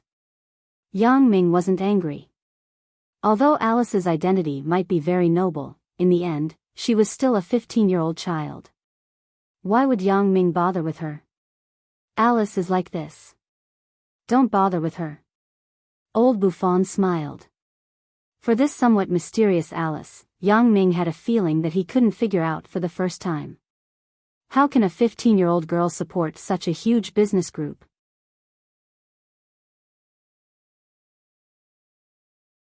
I recognized you when I saw you at first sight that day. Alice said, I have seen your video record in Macau. It turned out to be like this. Yang Ming sighed. He didn't expect that his limelight in Macau had been known by most people. What's the favor? Since Alice already knew, Yang Ming had nothing to hide and asked directly. That Korean, I lost. I want to ask you to help me win against him. Alice said, You can ask for any reward. Oh, are you so sure that I can win against him? Yang Ming smiled. Besides, I want your casino. Can you give it to me? Yes. Alice nodded with certainty. Alice Casino. I have 67% of the shares in my hand. I can give these shares to you as long as you can win against him. Originally, Yang Ming was just joking, but Alice's answer made Yang Ming somewhat stunned. Really give the casino to me? Are you kidding me? Yang Ming wants this casino, but he has no time to run it. Ugh. I'm just joking. Yang Ming said with some embarrassment. A real man keeps his word. What's wrong? You don't keep your word? Alice looked at Yang Ming contemptuously. Well, I promise you, but I don't want the casino, said Yang Ming. Then what do you want? Asked Alice. I want you. Yang Ming decided to tease this little girl. I'm not an adult yet. Alice was stunned, and then she understood what Yang Ming was referring to. Her face was slightly red. It doesn't matter. I like young ones. Yang Ming said with a weird uncle look, and, according to your local law, 14 years old is considered an adult, right? Alice frowned. After a long while, she asked, Are you serious? Yang Ming nodded. Okay, deal. Alice bit her lip and said, But be careful not to let Shuya and Wang Xiaoyan know. Aren't you afraid that I will pester you? Yang Ming didn't expect Alice to agree to this excessive request, and he was a little surprised. He didn't want to compete with the Korean gambling master. Yang Ming came here to see Shuya in addition to performing the mission, so he wanted to be low-key and didn't want to become a public figure again. So, after Alice made this request, Yang Ming began to ask for a sky-high price. The first time he asked for this chick's casino, he didn't expect her to agree so readily. So, Yang Ming began to ask for more and put forward more excessive requests. But what Yang Ming didn't expect was that Alice actually agreed. This made Yang Ming very surprised. She can agree to this kind of request? Yang Ming said with some helplessness, I'm just kidding. Are you a man or not? Why are you so fussy? Alice frowned and said with some disdainful sarcasm. Yang Ming was a little annoyed. He thought, I'm not a man. I just don't want to argue with you. Seeing that you are a child, I put forward a few difficult requests to let you know the difficulties and retreat. If it were another person, I would have refused directly. I didn't expect you to agree to these few requests. This made Yang Ming a little angry, especially when he heard Alice say that he wasn't a man. He was even more upset, so he said coldly, I am a clean freak. I don't like second-hand goods. In Yang Ming's view, if Alice could agree to his request, it proved that this chick was more open. He heard that there were many girls in Europe and the United States who had sex at the age of 12 or 13. It wasn't a rare thing at all, so Yang Ming said so. Don't worry. I'm very clean. It's the first time. Although Alice felt that Yang Ming's words were not so pleasant to hear, she still said it. Yang Ming was completely speechless this time. He didn't expect that his continuous difficulties were resolved by Alice. Well, when? Yang Ming sighed with a tone of helplessness. He didn't want to do anything to Alice. Although Alice seemed to have developed in the places that should be developed, this made Yang Ming feel a sense of guilt. Yang Ming had not reached the level of perversion. These 2 days, I will contact you after I arrange it, said Alice. Okay. Yang Ming nodded. Let's talk about it after you arrange it. I hope I haven't left yet. I will tell Uncle Buffon to let you stay for 2 more days, said Alice. Yang Ming thought, Alice probably doesn't know my relationship with old Buffon. She thinks that old Buffon can interfere with my actions, but let her think whatever she wants. Yang Ming was not willing to explain too much.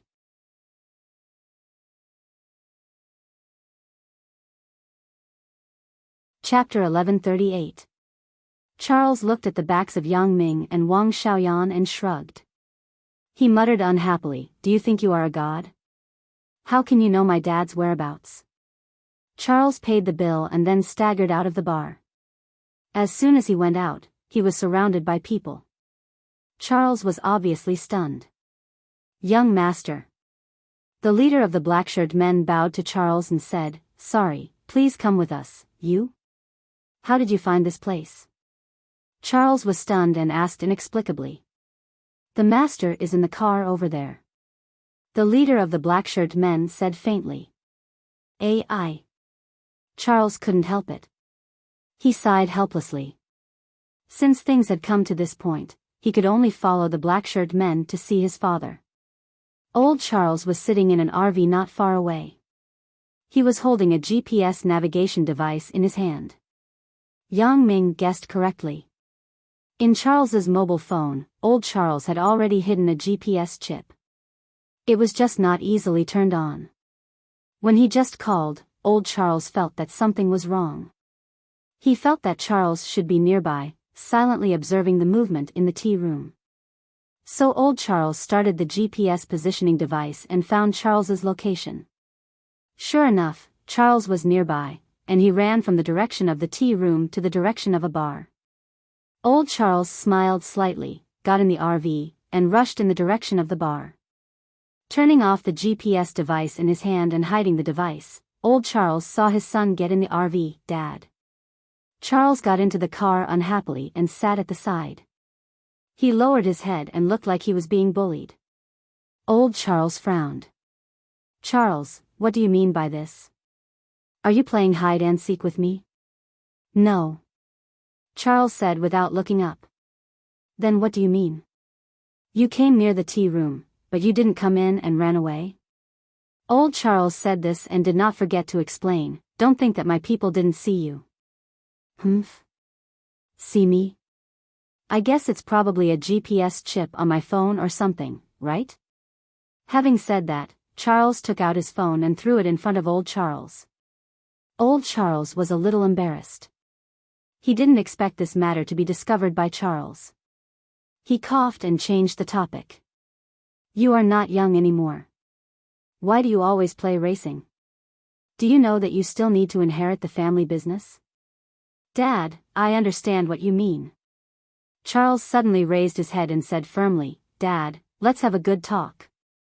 "Talk?" Old Charles was stunned and then said, Okay, then let's talk. I'll see what you want to talk to me about." "Dad, I'm not joking. I'm talking to you about this very formally. Also, I hope you can complete this conversation with an equal and fair attitude. I don't want you to always use your own subjective consciousness as the topic." Charles hesitated for a moment and then said, "Oh." Old Charles smiled. "Interesting. Well, I will listen to you. What do you want to talk about?" "Let's talk." "Okay, Dad, I hope you will abide by your promise. After listening to my words, you can be more rational and don't yell," said Charles. "Okay, I am an adult. I am still more rational than you."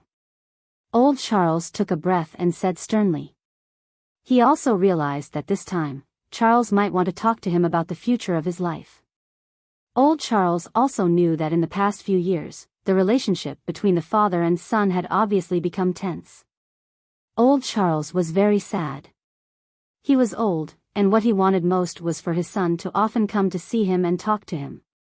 But because of the tension, Charles simply ignored him.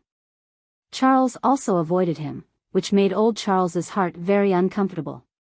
"Dad, in fact, you also know that my ambitions and interests are not to do the assassin's career at all. I have no interest in those things." Charles said, "My hobby is car racing. Only in car racing can I find the joy of my life.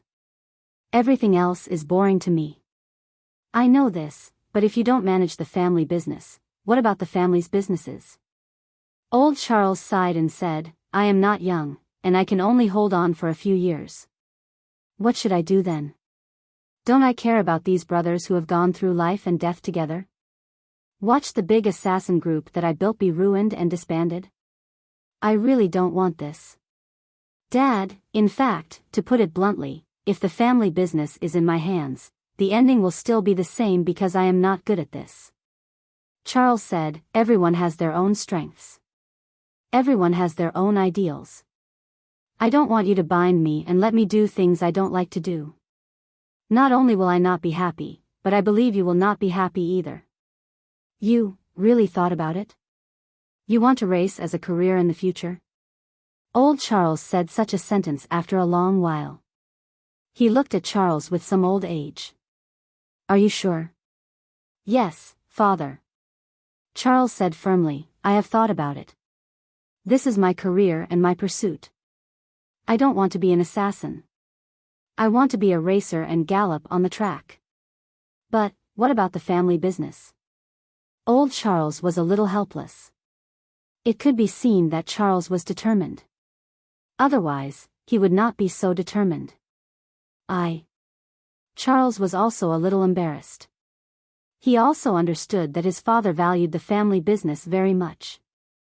I personally created a small organization left by your grandfather into a deified assassin world and became the third assassin organization in the world. You can't imagine how much effort I have put in. For me, this assassin group is like my son. Although it is not as important as you, it is also a part of my life. Old Charles said with some helplessness and regret. However, if I had to choose between the assassin group and you, son, would not hesitate to choose you. Charles's tears flowed down in an instant. He originally thought that the career was the first in his father's heart, but he did not expect that his father would say this today. This made the hostility and dissatisfaction in Charles's heart toward his father disappear in an instant. Dad. Charles held his father's hand, and the invisible barrier between the two of them disappeared. Son. Old Charles patted Charles on the shoulder. Well, you are right. I have figured it out. Everyone has their own dreams and pursuits. My dream is to make the assassin group that my father left for me bigger and stronger. I have done it, and I feel the joy of success. So, I shouldn't stop your dream. Since you want to race, then do it. From today onwards, I won't interfere with you anymore. Really? Charles couldn't believe what was happening in front of him. Is this still my stubborn father? Of course, it's true. Old Charles smiled lovingly.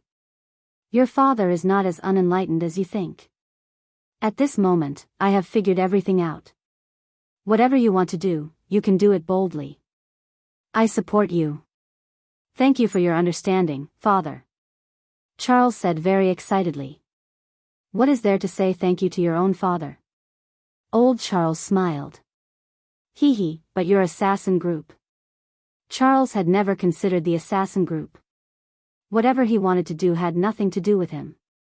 However, as the relationship between the father and son eased, Charles had to consider his father's feelings. For the assassin group, I can still support it for a few years. Old Charles said, at that time, I will see if I can find a suitable person to entrust it to. In short, I can't let this assassin group dissipate. It's just that there are too few people who have this ability.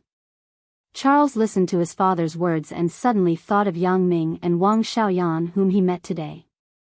Aren't they looking for me to cooperate? Can they take over my family's industry? Wasn't Wang Xiaoyan interested in my family's industry before?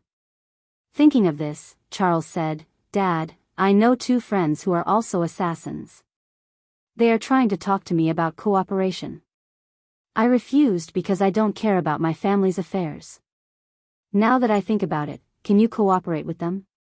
Oh. Old Charles was stunned. You also know people in the assassin world? How do they know your identity?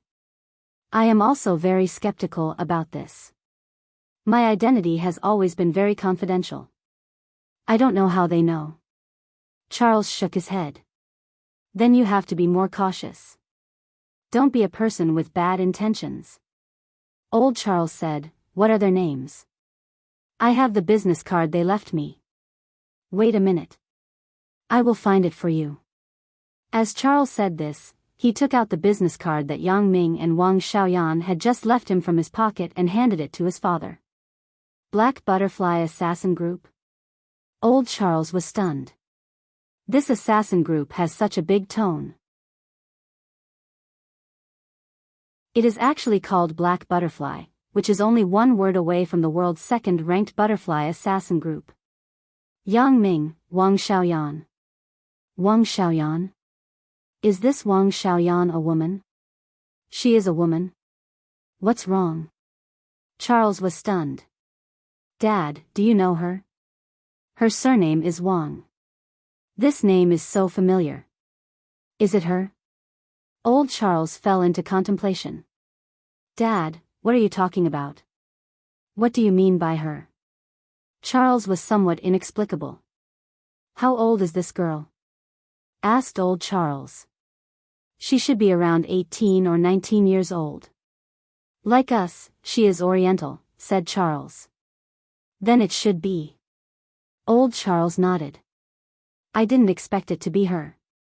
Hee, then it is not surprising that she can know your identity. Moreover, she is actually called Black Butterfly. Interesting. Interesting. Dad, what are you talking to yourself for? Charles was really confused. Nothing. You don't know about the assassin world. Old Charles smiled. However, if it is really that person, I will be relieved to entrust my assassin group to her to help manage it. I really don't understand what you are talking about. Charles shook his head. But it doesn't matter. Since you think they have no problem, then you should meet them when you have the chance. I will. Old Charles nodded and said, well, we have finished discussing your ideals. Now, can you talk about it? When will you find me a daughter-in-law and give me a grandson? It's fine if you are not with me all day long, but give me a grandson and let me enjoy the happiness of family. Dad. Charles was suddenly embarrassed. The girl I introduced to you before is also good. She has a clean family background. She is very suitable for you. Now I also support your career. How about we find a chance to meet her together? Asked old Charles. Dad, I saw her. I don't like Westerners. I still think that Orientals are beautiful, said Charles. It turns out that you like Orientals. Old Charles nodded and no longer insisted. Well, then you like Orientals. Then you should find one as soon as possible and give me a grandson. I will no longer interfere with your career. Dad, I do like someone, but she doesn't seem to like me. Charles hesitated for a moment, but he still spoke his mind. What do you mean? She doesn't like you? When old Charles heard that his son had a sweetheart, he suddenly became interested. Which girl is it? Father will give you some advice. It is Butler Zhou's daughter. I saw her in Songjiang. Charles said with a red face. Butler Zhou? You mean our family's Butler Zhou? His daughter? Old Charles heard his son's words and suddenly said, oh, I remember. Old Zhou has a daughter. She should be 20 years old now, right? I really didn't expect that time flies so fast. My memory is still stuck in the impression of the little girl when she was 4 or 5 years old. Dad, you see. Charles saw that his father did not object and suddenly felt that things seemed to be hopeful. This is easy. I will talk to old Zhou and be a matchmaker. You should meet each other. You are all young people. There should be common topics. Old Charles was eager to hold his grandson and naturally agreed. Thank you. Charles was overjoyed. He did not expect his father to be a matchmaker for him. In Singapore, in a high-class ward of the National Hospital, Huang Rongtian, Huang Rongjin, and Huang Lele surrounded an old man on the bed, their father, Huang Xiaofei. Dad, you are awake. Huang Rongtian took the lead and asked. The doctor just informed him that his father had woken up, so he quickly gathered his brother and sister and rushed to the hospital. Rongtian. Huang Xiaofei smiled bitterly, and there were 2 thin syllables at the corner of his mouth. It could be seen that he was very weak now, and his whole person was much older. Dad, it's good that you are fine. Huang Rongjin breathed a sigh of relief and said, you don't have to blame yourself. Little sister said that she doesn't blame you. Isn't that right, Lele? Dad, don't think too much. Although Huang Lele complained about her father lying to her, Huang Xiaofei was her father after all. This family relationship could not be erased. So after her father fell ill, Huang Lele also thought it through under the persuasion of her 2 brothers. She was not going to pursue her father's responsibility anymore. Huang Xiaofei's mouth showed a bitter smile. Lele, Dad is sorry. Dad shouldn't have lied to you, Dad, don't say this. The top priority is for you to get better as soon as possible. The family company still needs you. Huang Lele said comfortingly. However, what she did not say was that the bank had already come to the door. Both her eldest brother and second brother were struggling to deal with these debt collectors every day. The company was already facing the danger of bankruptcy. Yeah, Dad, we and Rongjin are waiting for you to recover, said Huang Rongtian. Thank you for forgiving me. Huang Xiaofei's face was better. This was his biggest worry. Now that his children had forgiven him, he was also relieved. How is the company? Fortunately, Rongjin and I are supporting it. Although Huang Rongtian said it lightly, only they understood the pressure they had been under these days. You and Rongjin, I didn't expect Rongjin to be able to help in the company. Huang Xiaofei smiled happily. You two brothers are connected. I am very happy. Huang Rongtian and Huang Rongjin looked at each other and smiled bitterly at the same time. Both of them understood that even if the brothers were connected, the company might not be able to support it. Dang dang dang. There was a knock on the door outside the ward. Huang Lele thought it was a nurse from the hospital, so she said, "Please come in." The door of the ward was pushed open, and it was indeed Li Zicheng and Li Tianjia who came in.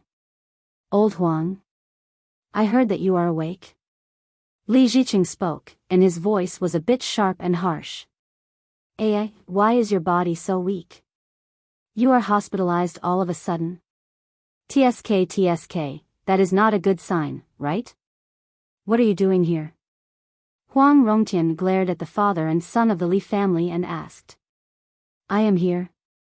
Of course, I am here to visit an old friend. Li Zicheng smiled. We have been friends for so many years. You are sick.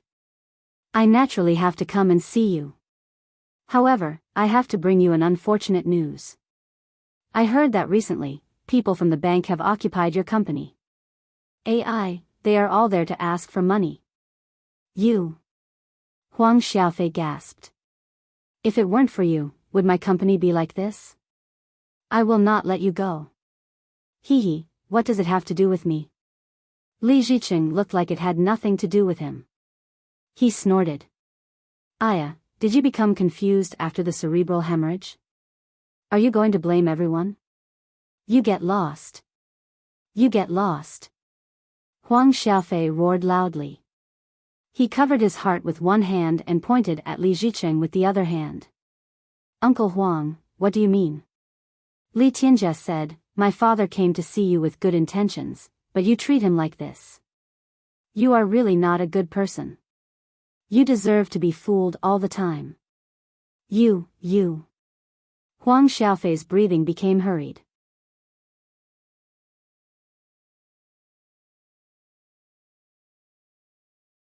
Chapter 1139. Li Zicheng, Li Tianjia, you are not welcome here. Huang Rongtian turned around and glared at the two. Please leave immediately. Otherwise, I will call the hospital security. Hey, what's the attitude? Your whole family is not good. No wonder the company went bankrupt. Li Tianjia was still muttering. Pa. There was a crisp sound. Li Tianjia covered his mouth in shock and looked at Huang Lele, who slapped him. You, what are you doing? Li Tianjia, you are not a man. Huang Lele saw Li Tianjia's smug look, and she was furious. Her father was already in the hospital, and they still added fuel to the fire. She slapped Li Tianjia in anger. Good. Li Tianjia covered his mouth and said good 3 times. Then, he pointed at Huang Lele with a ferocious face. I am not a man. Wait until your Huang family is finished. When you come to beg me, I will let you see if I am a man or not. I asked you to marry me before, but you insisted on being virtuous. Otherwise, would your Huang family fall to this point? You only have yourself to blame for this. You. Huang Lele was furious. She pointed at Li Tianjia and couldn't speak. Humph. Li Tianjia snorted coldly and followed Li Zicheng out of the ward. When he left, he didn't forget to say, "If your Huang family doesn't want to be finished, let Huang Lele come to beg me. Be my lover and serve me well. I will help your Huang family to mediate the relationship with the bank." Ha ha ha ha ha. You get out of here. Huang Rongtian glared at Li Tianjia and said bitterly, "No one will beg you. You get out of here. Hey, you really have no manners." Li Tianjia snorted. Outside the ward, Li Zicheng looked at his son proudly. "Tianjia, you are good. Today's words are of a standard. A man should be like this. Isn't it just a woman? If you want to get her, you have to be strong." "I know, father." Li Tianjia was very satisfied with his behavior today. Li Zicheng patted Li Tianjia's shoulder with satisfaction. If the Huang family wants to get through this difficulty this time, there is no other way except for coming to us. At that time, we will take over all the industries under the Huang family in one fell swoop. At that time, Father, you are really brilliant," Li Tianjia said. In the ward, Huang Xiaofei was very angry. Huang Rongtian, Huang Rongjin, and Huang Lele comforted him. "Dad, don't be angry. We can start all over again." Huang Rongtian sighed. Although he felt that it was a pity, he felt that it was nothing. After all, the brothers still had hands and feet. It was not impossible for them to make a career together. Ai. Huang Xiaofei sighed. Is the company over? At this point, Huang Rongtian couldn't lie anymore. He braced himself and nodded, saying, "The company is now all here to collect debts. It has already affected normal business. Many companies that cooperate with us have already stopped working with us." Huang Xiaofei nodded helplessly. He had already guessed this ending. He was also a person who had been busy in the company for a lifetime. He naturally knew the company like the back of his hand. How could he not guess the current predicament? Looking at the faces of the Li father and son, Huang Xiaofei's heart was very uncomfortable. He blamed himself for believing Li Zicheng too easily and giving the last of the Huang family's life-saving money to the Li family. Huang Xiaofei was very clear that even if he wanted to sue the Li family, he could not win. The first point of collecting evidence was quite difficult. Country X did not join the United Nations. Singapore could not forcibly collect evidence, and they would not cooperate. Therefore, there was no way to know what account his funds eventually flowed into. He was so stupid that he did not leave any evidence with Li Zicheng, which made this case that was already difficult to win even more impossible. Therefore, Huang Xiaofei could only be angry at Li Zicheng, but he could not do anything to him. "Lele, where is your boyfriend? When will you bring him here? Let Dad see." Huang Xiaofei suddenly turned to Huang Lele and said. "Ah." Huang Lele's face suddenly turned red. "Dad, maybe in a few days, and, seeing you happy, Dad has no regrets in this life. Rongtian, Rongjin, you listen. Take care of Lele." Huang Xiaofei's expression returned to calmness, and he instructed his children. "Dad, you can rest assured." After Huang Rongtian subconsciously agreed, he felt that something was wrong. "Dad, what do you mean by this?" Huang Rongjin also heard the meaning. "Dad, don't think too much. Don't take it too hard. Everything is gone. You can start over again." "Start over again?" Huang Xiaofei smiled faintly. "Then the Huang family depends on you and your elder brother. Don't worry. I won't take it too hard. Rongjin and Rongtian, I won't count on you. Both of you are busy with your careers. I won't urge you to get married. But Lele, I have to wait until I have a grandson." "Dad." A blush appeared on Huang Lele's delicate and beautiful face, but anyone could see her joy at the moment. Even Huang Rongtian and Huang Rongjin had to sigh. Their little sister, Huang Lele, had grown up. "I'm just a little tired. I've been working hard for most of my life, but in the end, it's all in vain. Huang Xiaofei sighed. What I regret most is that I can't leave anything for you and your siblings. Moreover, I also lost Leilei's money. Everything is over. I believe it will be better in the future. Huang Rongtian patted his father's shoulder and looked at his father, who had aged a lot in the past few days. He spoke insincerely. Will the Huang family really get better? He didn't know. Huang Rongtian and Huang Rongjin did not have this assurance. Looking at the staff who changed jobs every day and looking at the people from the bank who came to collect debts, they deeply felt that the Huang group should not be too far away from filing for bankruptcy. Dad, don't be too sad. Yang Ming will definitely have a way. Huang Leilei hesitated and finally said affirmatively. She believed in Yang Ming, the man who brought her miracles. He seemed to be ordinary, but he always gave people unexpected surprises and gains at the critical moment. Just like those days in Macau, whether it was in games or gambling, Yang Ming could always surprise her. Moreover, Huang Leilei also knew that games and gambling were not Yang Ming's career. Yang Ming just regarded these two as very ordinary hobbies. Huang Leilei didn't know how much power Yang Ming had. But she had an inexplicable confidence that there was no problem that could be difficult for Yang Ming. I am really looking forward to this magical boy who can make my proud little princess admire him so much. Huang Xiaofei, who had sobered up, really began to examine the Yang Ming in Huang Leilei's mouth. He had been driven crazy by the gold mine before. He couldn't listen to others, and he had no energy to think about other things. Now, he finally began to think about the magical boy that his daughter said. In just one gamble, he won 40 billion, and he did not hesitate to give it to Huang Leilei.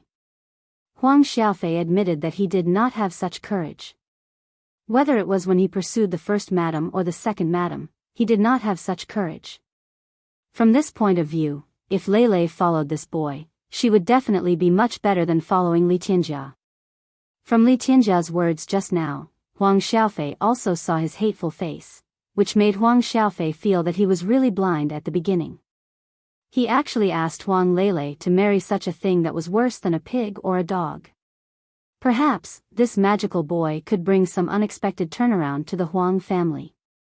Thinking of this, Huang Xiaofei was slightly relieved. Africa, Country X, the President's Office of General Kars Government. General Kars had been very upset recently. What he did not expect was that his killing of General Houghton did not serve as a warning to others, but it caused a backlash from several armed forces. But it was no wonder that these armed forces saw that a powerful force like General Houghton was destroyed, so they began to feel insecure. What General Kars was most worried about happened.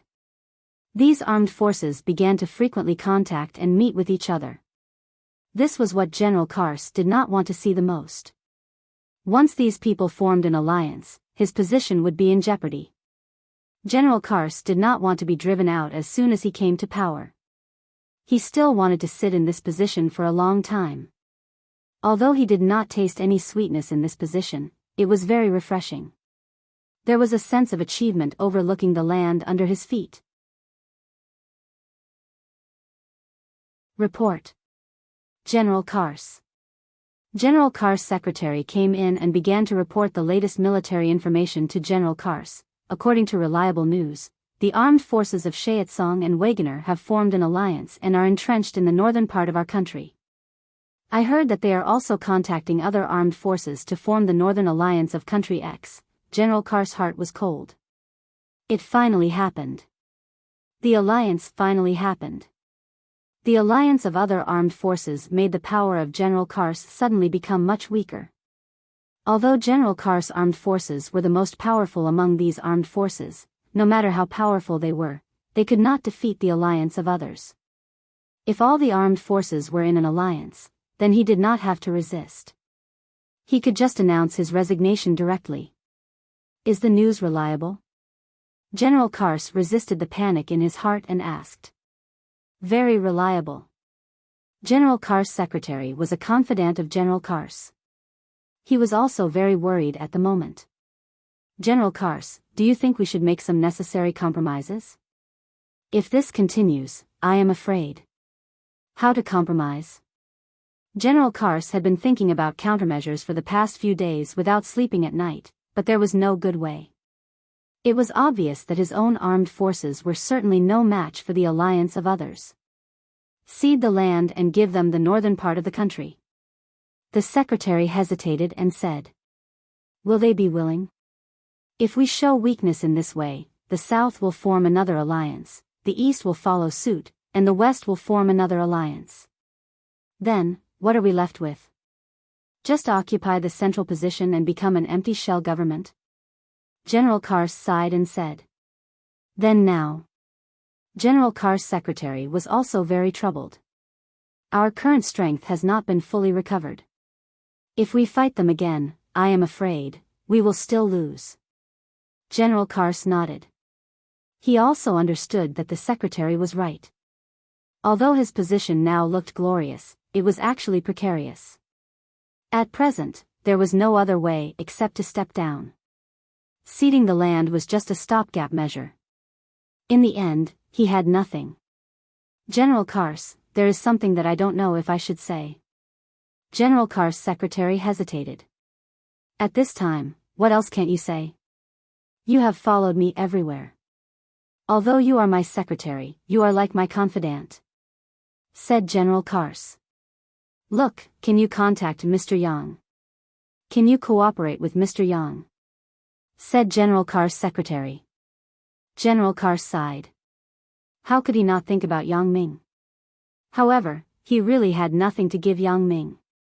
Especially in the current period, many mines were within the scope of other armed forces. He could not promise anything at all. In this case, can Mr. Yang help me? General Kars smiled bitterly. Mr. Yang's armed forces are an organization that values interests. Without enough benefits, how can they make a move? However, this is the only way now. There's no other way. General Kars' secretary advised, General, no matter what, you have to give it a try. Otherwise, we are really finished. It is hard to say whether we can retreat. Once these alliances are formed, they will definitely kill us. There is absolutely no possibility for us to make a comeback. General Kars nodded. What the secretary said was true. These armed forces were not charitable ambassadors. After being ousted by them, they would never let him have the possibility to turn things around. Thinking of this, General Kars nodded and said, well, help me to meet Mr. Li Chang. Tell him that I have something to discuss. Yes, General Kars. General Kars' secretary nodded. Forget it. Prepare the car. I will visit Mr. Li Chang personally. At this time, General Kars did not dare to be arrogant. If Li Chang did not come, then there would be a crack in his relationship with him. It was better for him to visit in person now to show sincerity. Okay. The secretary quickly went to prepare the car. After Li Chang learned that General Kars was going to visit him, he did not seem to be too surprised. After all, he also established his own intelligence network in North Africa. Li Chang was also clear about the alliance of several armed forces in the north. However, these things had nothing to do with him for the time being, so Li Chang stepped up his training while keeping an eye on the movements in the north. Li Chang dialed Yang Ming's phone. At this moment, Yang Ming was watching Shuya's concert. Hello? Seeing that it was an unfamiliar number, Yang Ming picked up the phone. Few people knew his phone number, especially this kind of unfamiliar number. It was even rarer. Brother Yang, this is Li Chang. Li Chang said, there is something I want to report to you. And, what's the matter? Say it. Yang Ming glanced at Alice beside him, lowered his voice and said faintly. General Kars just called and said that he wanted to visit me, said Li Chang. Oh. So during this time, what happened over there? Yang Ming guessed at once that something must have happened in country X. This is the case. Several armed forces in the north have formed an alliance, which poses a great threat to General Kars' government, said Li Chang concisely. I know. You should do what you should do. I don't need to tell you again, right? Said Yang Ming. I understand, Brother Yang. You can rest assured. Li Chang nodded and said affirmatively. Okay, you are in charge of the things over there. Don't let me down, said Yang Ming. Do not worry, Brother Yang. I will not let you down. Look at me. Li Chang promised. Well, let's do this first. I am watching the concert here, said Yang Ming. Previously, Li Chang had already received Yang Ming's hint. Naturally, he knew Yang Ming's development strategy and policy in Country X, so this time, he took the initiative to negotiate with General Kars. Therefore, when General Kars' fleet entered the gold mine, Li Chang was very arrogant and did not come out to greet them. He just sent Wang Peng to meet them. But even so, General Kars was not angry. He shook hands with Wang Peng in a friendly manner and exchanged pleasantries. General Wang has always been good. General Kars also addressed Wang Peng as a general, but from the perspective of these people under Wang Peng deserved to be called a general. Welcome, General Kars. Wang Peng nodded to General Kars. Captain Li is waiting for you. Please. General Kars saw Li Chang in a high-level reception room. Seeing the arrival of General Kars, Li Chang stood up and shook hands with General Kars. Then, they sat back in their respective positions and began this discussion. General Li, thank you for taking time out of your busy schedule to see me, said General Kars politely. Just call me Captain Li. I am not used to the title of general. Li Chang smiled faintly. If Mr. Yang knows that I am a self-proclaimed general, he will be unhappy. Well said, then I will call you Mr. Li. General Kars quickly changed his words. Mr. Li, what happened recently? I think you should know something, right? Oh. I don't know what General Kars is referring to, asked Li Chang. This is the case. In the north of our country, several armed forces have formed the Northern Alliance. General Kars didn't know if Li Chang knew these things, so he could only repeat what he knew.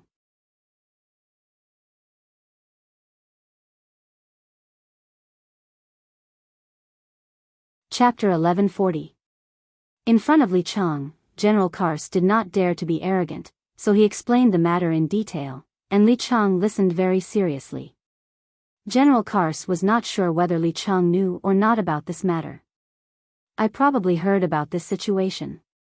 After General Kars finished speaking, Li Chang said faintly, however, these things have nothing to do with us. If people don't offend us, we won't offend them. What we want is enough benefits. Only when they offend our interests, we will make a move on them.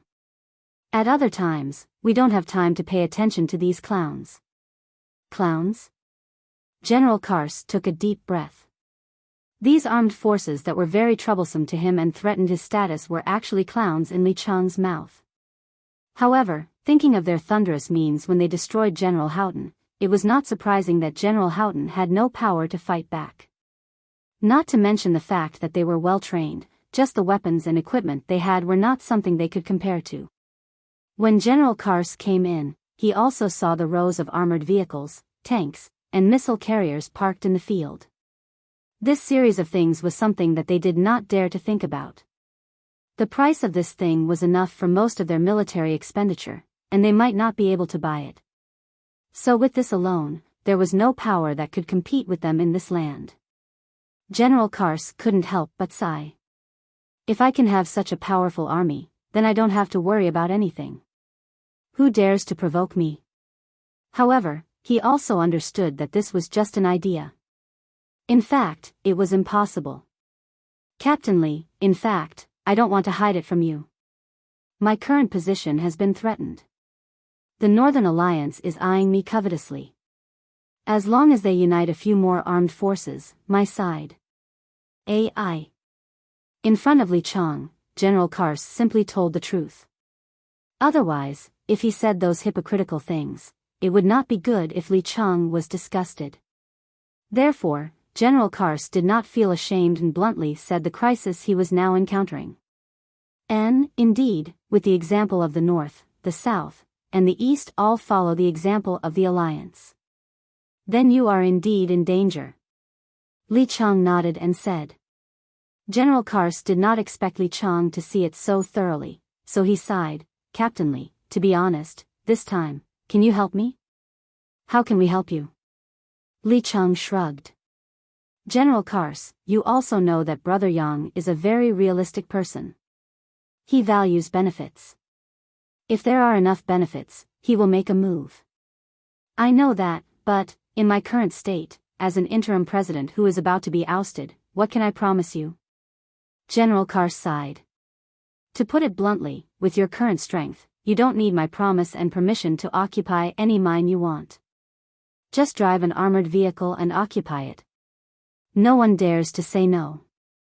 Hee, it seems that General Kars also understands this. Li Chang smiled and said, I once told Brother Yang that with our current strength, occupying the entire country X is not a problem. General Kars suddenly felt a chill in his heart. He didn't expect Li Chang to have such an idea. It could be said that if Li Chang really wanted to, then whether it was the Northern Alliance, the Southern Alliance, or himself, they would not be a match for Li Chang and the others. What did Mr. Yang say? General Kars asked quickly. Mr. Yang said that this feeling is very good, but he is not interested in civil affairs. He is only interested in making money. Li Chang patted General Kars' shoulder and smiled. So, General Kars, you can rest assured that Mr. Yang will not compete with you for the position of president. Hee. I still have self-knowledge. Even if Mr. Yang does not compete with me for this position, according to the current situation, I can't be the president for a long time. General Kars said with a bitter smile, so, I asked Captain Li to extend a helping hand. The key is what can you give us? Li Chang asked. The problem now is that we can take action, but we should get the reward we deserve. Even if it is cooperation, it is also mutually beneficial, right? This. General Kars really couldn't think of what he could give to Li Chang for a while. Li Chang helped him to conquer the world, and he became the president. This was somewhat unreasonable, right? Let's do this, General Kars. You go back and think about it. I will also tell Mr. Yang about today's conversation and see his attitude. If possible, can we carry out further discussions? Li Chang's meaning of this sentence also meant that he was asking the guest to leave. General Kars had to stand up and said, well, then I will trouble Captain Li to report this matter to Mr. Yang as soon as possible. Okay, General Kars, you can rest assured. I will convey your meaning to Brother Yang. Li Chang had already received Yang Ming's instructions, but now he wanted to delay General Kars so that the negotiations between the two would be smoother. After General Kars left, Li Chang told Yang Ming about the negotiation process. Yang Ming let him do as he saw fit. Obviously, he was very relieved to entrust Li Chang with full authority. Captain Li, General Kars is at the end of his rope this time. You are not afraid that he will not agree to Brother Yang's request? The speaker was Lu Xinyang, Yang Ming's military advisor. Yes, this time, I am afraid that General Kars is really embarrassed. Otherwise, he can't talk to us so humbly. The previous glory is long gone. Li Chang sighed and said. However, if General Kars really cooperates with us, then he will always be in a weak and passive situation. We control the military power, and he only controls the civil affairs. In this way, whether he can continue to be the president or not is completely up to Brother Yang. Lu Xinyang smiled. This is also a disguised control of country X's political power. Indeed, General Kars is no different from Brother Yang's men. He is even lower than us. Li Chang also nodded. However, it is much better than driving him out of office. After General Kars returned to his presidential palace, he was also at a loss. Indeed, Li Chang's words were very realistic but very reasonable. If he wanted Li Chang to send troops, then what could he give them? General Kars also came from a war background. He knew that once these armored vehicles, tanks, and even bombers were put into operation, what a huge military expenditure it would be. General Kars couldn't afford this money. He couldn't even use these gold mines and diamond mines to pay off the debt. Therefore, if he wanted Li Chang to send troops, then there was only one possibility, which was cooperation. How could he cooperate? After Li Chang helped him conquer the world, would he let Yang Ming be the president? Would he be the vice president? Not to mention whether Yang Ming was willing or not, the title of vice president was not very pleasant to hear. If a president became the vice president, his power would be reduced by more than half, and he would also be laughed at by others. It's really a headache. General Kars frowned and looked at the secretary on the side. Do you have any better ideas? General Kars, the situation is like this now. If I have a better way, can I not say it? The secretary also frowned. The only way now is to see the reply from Mr. Yang, that's the only way. General Kars nodded. As soon as General Kars finished speaking, there was a knock on the door of the office. General Kars put away his sad face and said, "Please come in." Reporting to General Kars, it's not good. According to our intelligence network monitoring, several armed forces in the south have also begun to move. There are signs of an alliance. The person who came in was an intelligence officer and one of General Kars' confidants. What? After General Kars heard it, he slammed his fist on the table. These armed forces had long been seen that they were restless. When he just came to power, they were still peaceful. Now that the North had formed an alliance, they had also begun to form an alliance. Now it was really urgent. General Kars took a deep breath. He couldn't wait anymore. He had to call Li Chang immediately to ask about the progress of the matter. Otherwise, when the alliance of the South and the North arrived, it would be too late. Thinking of this, General Kars quickly picked up the phone and dialed Li Chang's number. "Captain Li, it's General Kars' call." Lu Xinyang glanced at the caller ID on the phone. "Oh. Hee, then pick it up." Li Chang reached out and took the phone, then pressed the answer button. "Hello, General Kars, why did you call me again when you just left?" Li Chang pretended to be very puzzled and asked.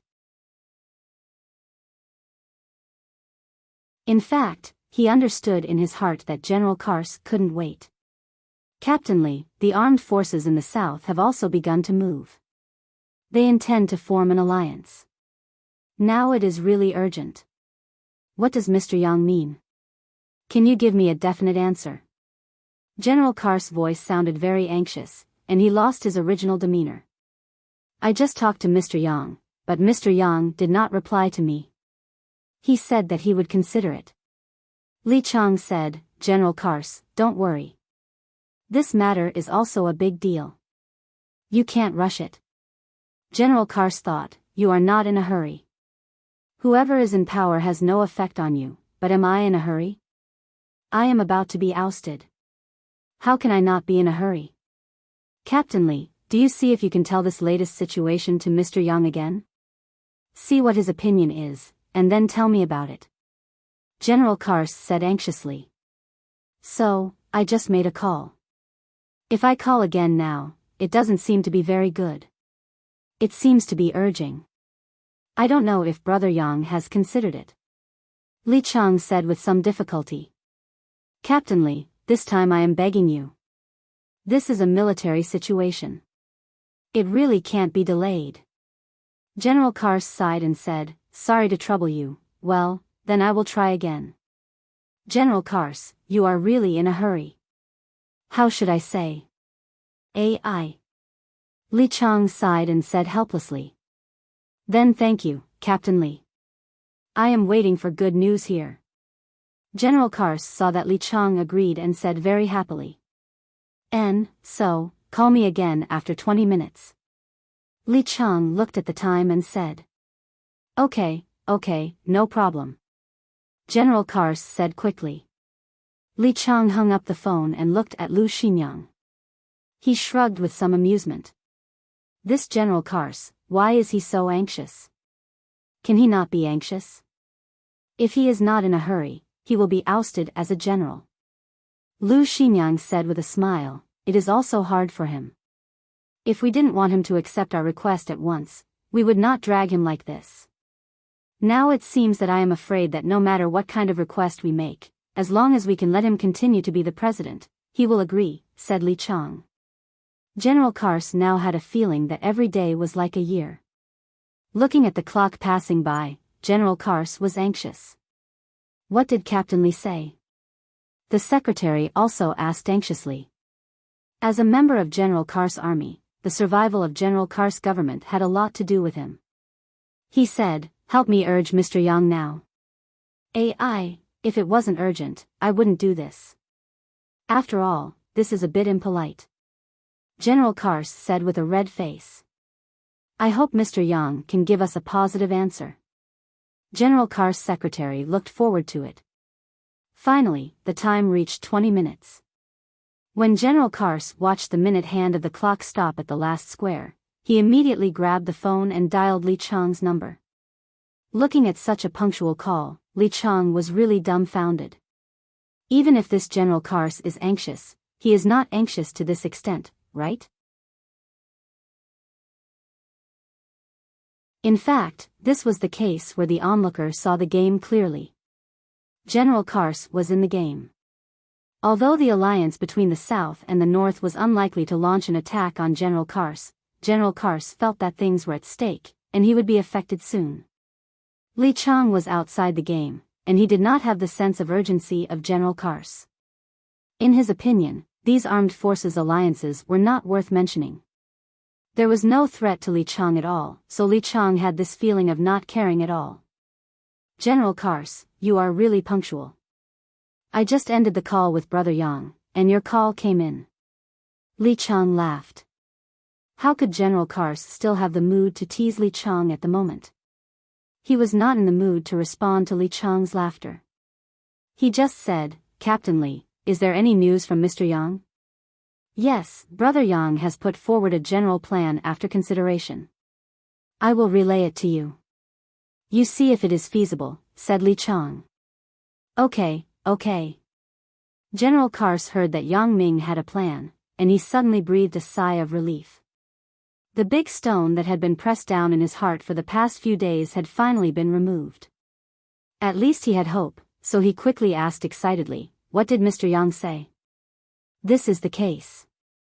Brother Yang said that if you want us to send troops, it is possible. However, according to the current situation, we will not get much benefit by sending troops. So Brother Yang's opinion is that in the future, only our army exists in country X, said Li Chang. N. General Kars was slightly stunned and understood Li Chang's meaning. Li Chang was asking for military power from him, so General Kars quickly asked, what about me? Of course, Mr. Yang is not interested in civil affairs. Brother Yang said that if we cooperate between the two sides, you will still be the president, but we will take back all the military power. However, we will not interfere with your civil affairs. Li Chang said, but you have to give us a part of the annual fiscal revenue.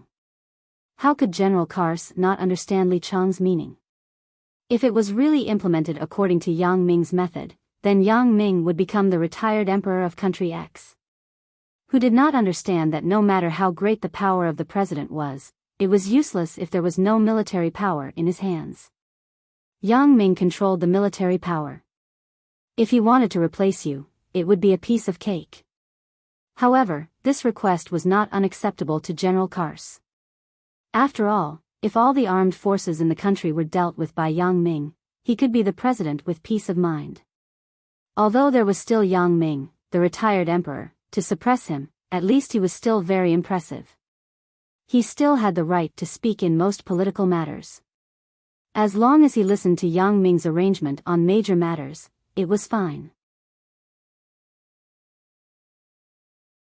This was a bit like the relationship between the emperor and the prime minister in the past.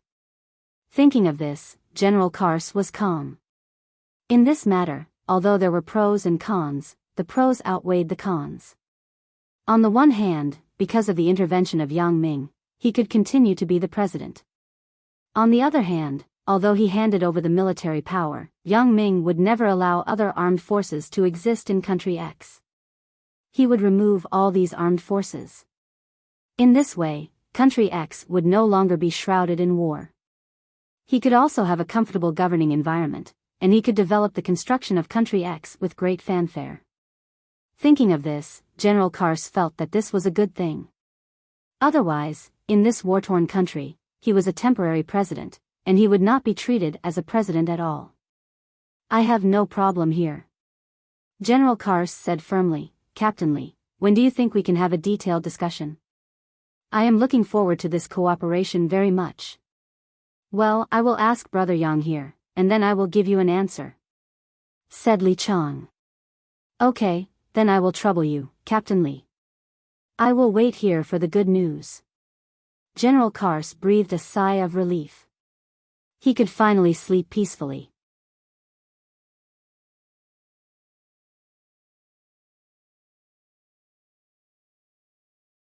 Chapter 1141. When Li Chang and General Kars contacted again, both sides showed the sincerity of cooperation. On some details, they did not adopt a seesaw attitude. General Kars readily gave up some of his own interests, but he also got a lot of his own interests. For example, all the military power of Country X was in Li Chang's charge. General Kars no longer kept his own army, but Li Chang's army was stationed nationwide, including his presidential palace. The civil affairs of Country X were fully responsible for the Kars government. Only in the case of enacting laws and major policy changes, they needed to be submitted to Yang Ming for review. Other things were decided by General Kars.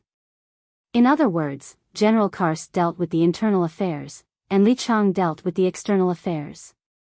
In fact, this agreement was not equal, but General Kars had no way because he could not calm the civil strife. Whether it was the Northern Alliance or the Southern Alliance, General Kars would not be their opponent.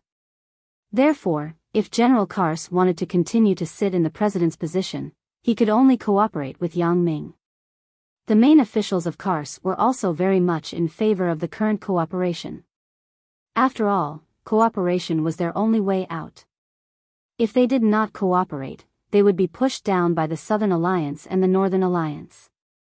After cooperation, they could continue to sit in their current positions, and the security situation of Country X would be improved qualitatively.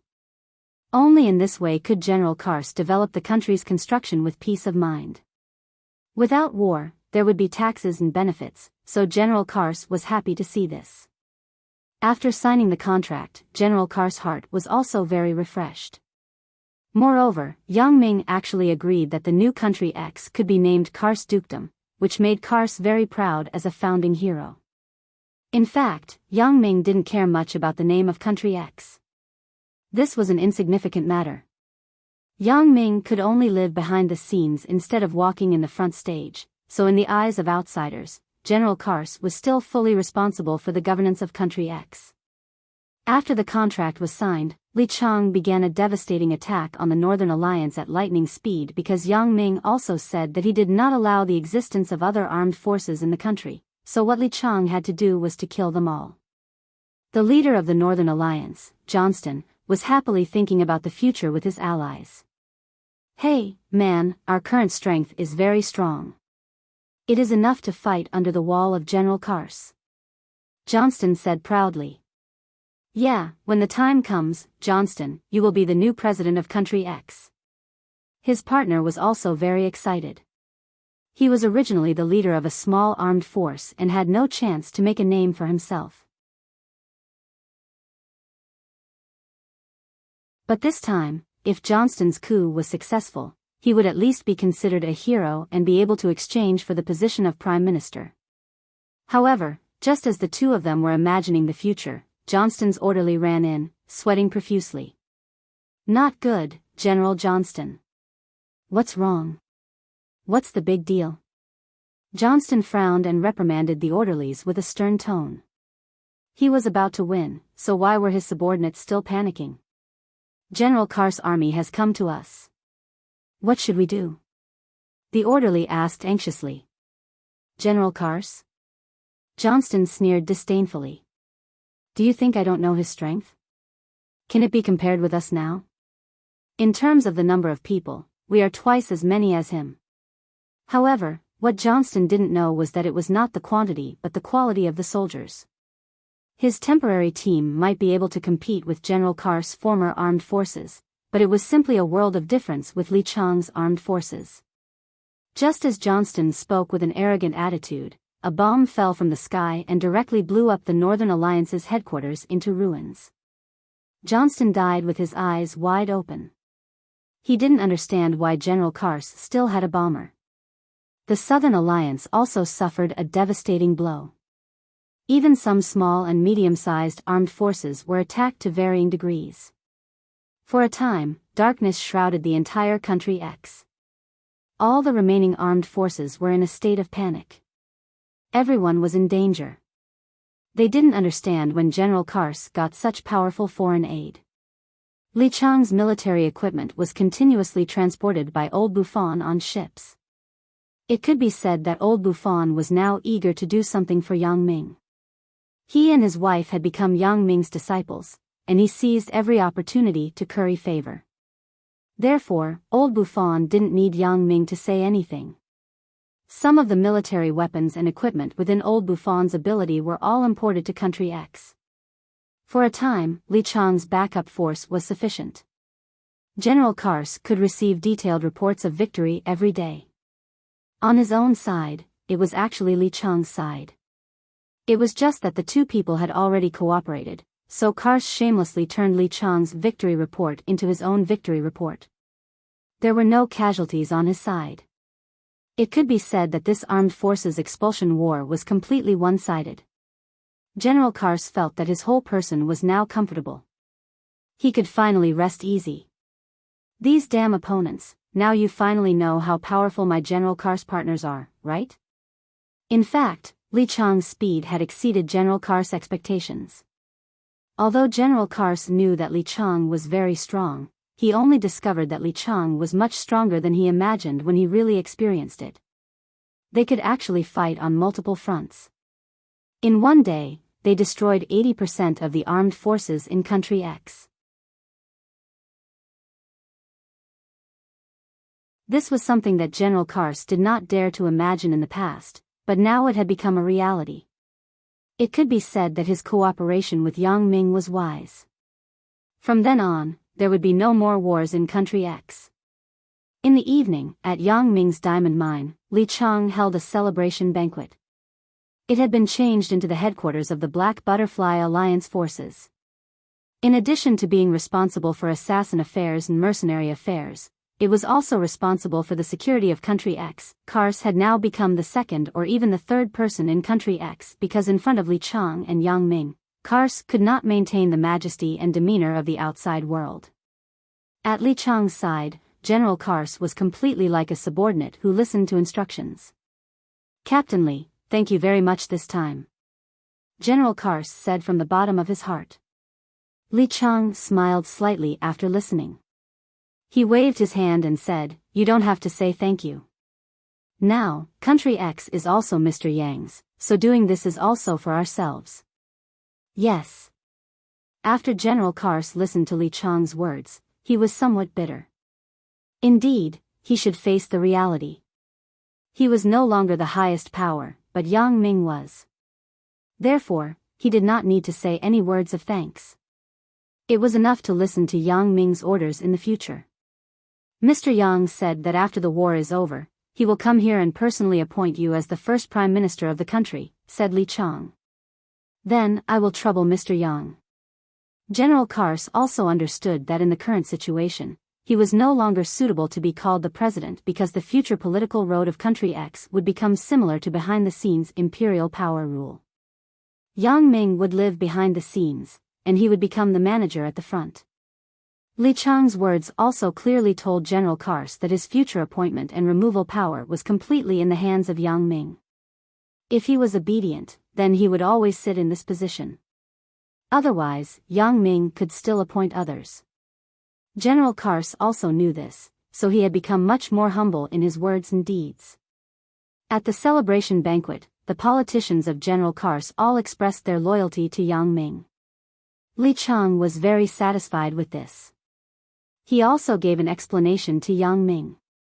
The title of General Kars also became history, and it became Prime Minister Kars. However, General Kars thought that the Prime Minister sounded better.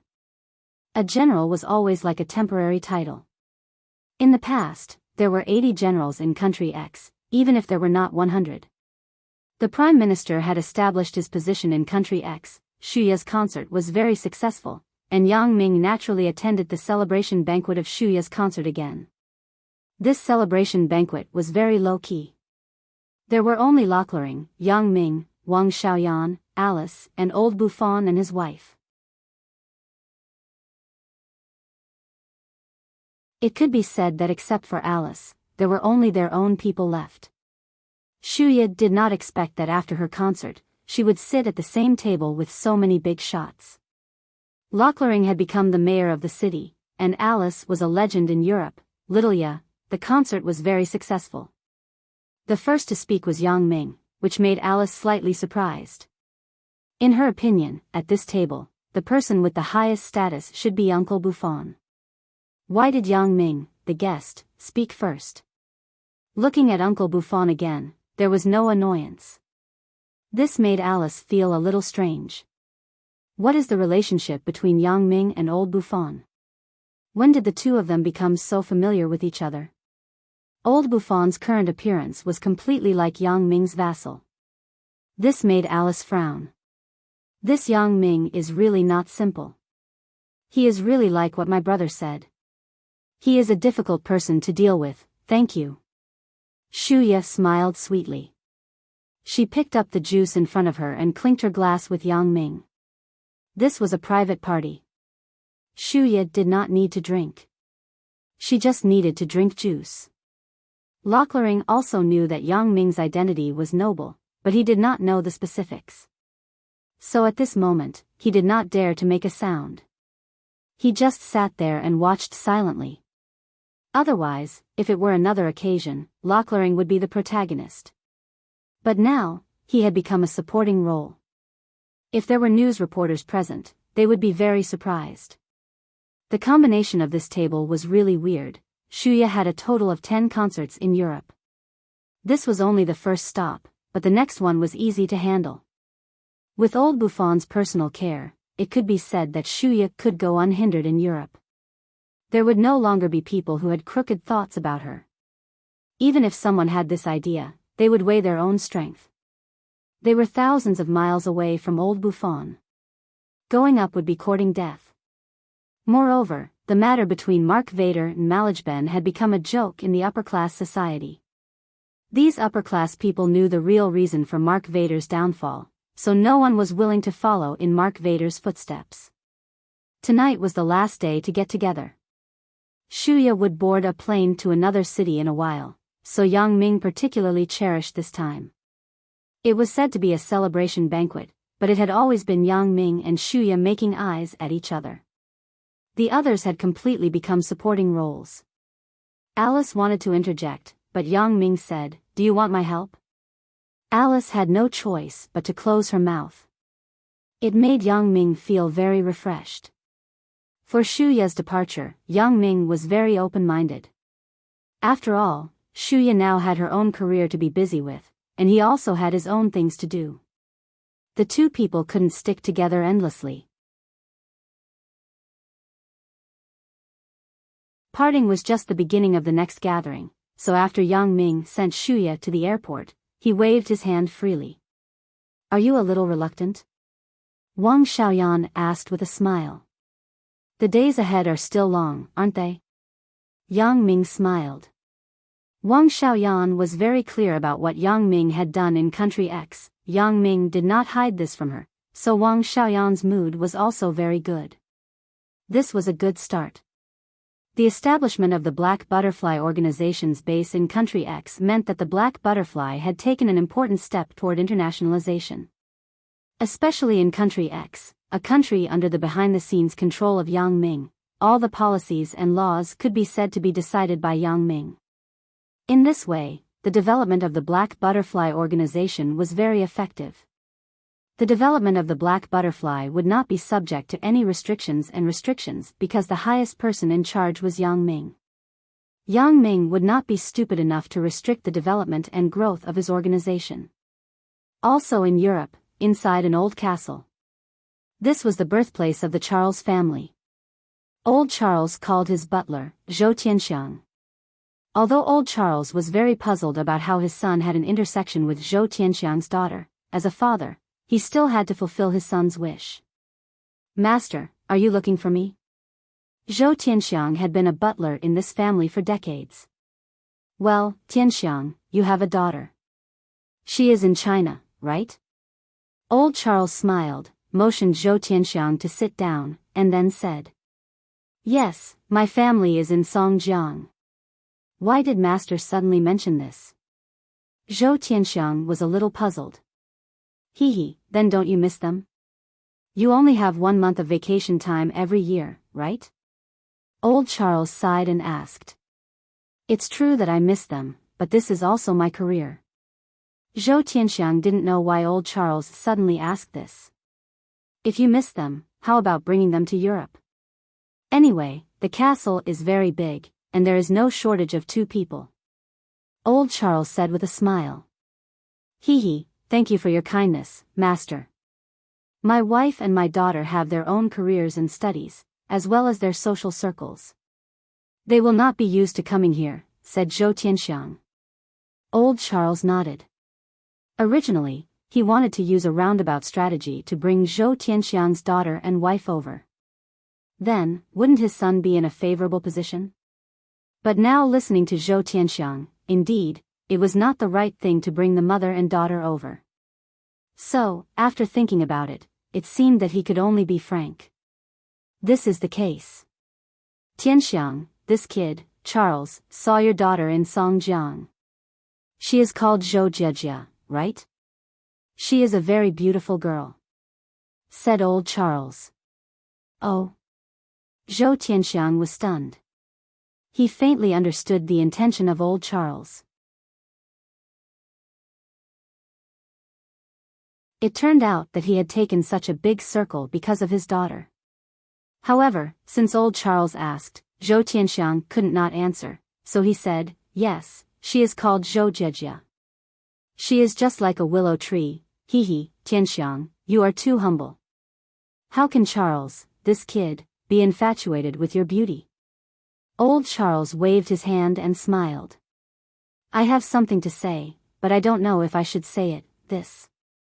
Zhou Tianxiang naturally guessed what old Charles was going to say, but his daughter already had a boyfriend, and Zhou Tianxiang didn't want to interfere with his daughter's affairs, so he was naturally in a dilemma at this time. "Why?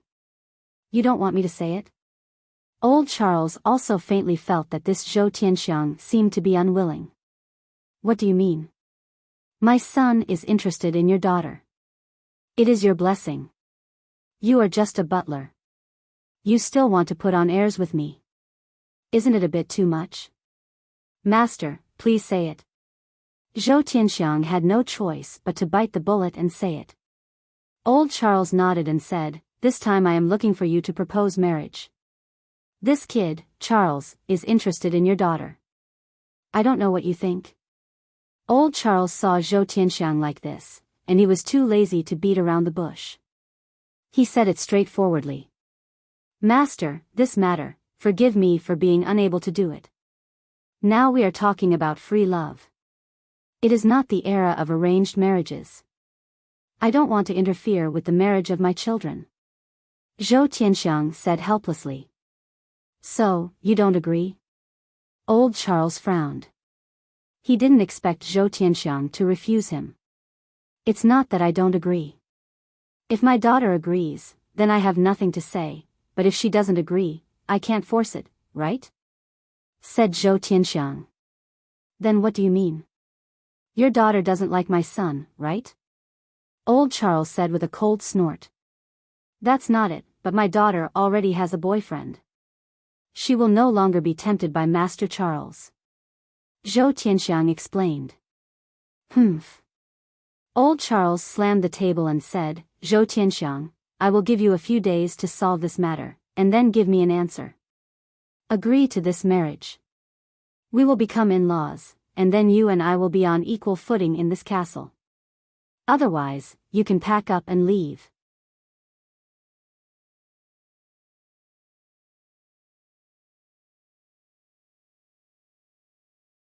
Chapter 1142. Zhou Tianxiang was stunned. He didn't expect old Charles to be so ruthless this time. However, Zhou Tianxiang was really in a dilemma. He didn't want to interfere with his daughter's affairs. Who his daughter liked was her own business. Zhou Tianxiang would only support and not oppose. Originally, he felt that he owed his daughter a lot. He was not at home these years, and he didn't fulfill his responsibility as a father, so he was even less qualified to ask his daughter for anything. However, now there was a quite serious problem. That was, if what old Charles said to him was true, and he really wanted him to pack up and leave, then the matter was a bit big. It wasn't that Zhou Tianxiang was reluctant to part with this job. On the contrary, he was very willing to return to Songjiang and reunite with his family. After all, Mother Zhou's business was also very profitable, and his daughter had grown up. He didn't need to worry too much. How happy would it be for the family of three to live together in peace? However, could Zhou Tianxiang let him go like this?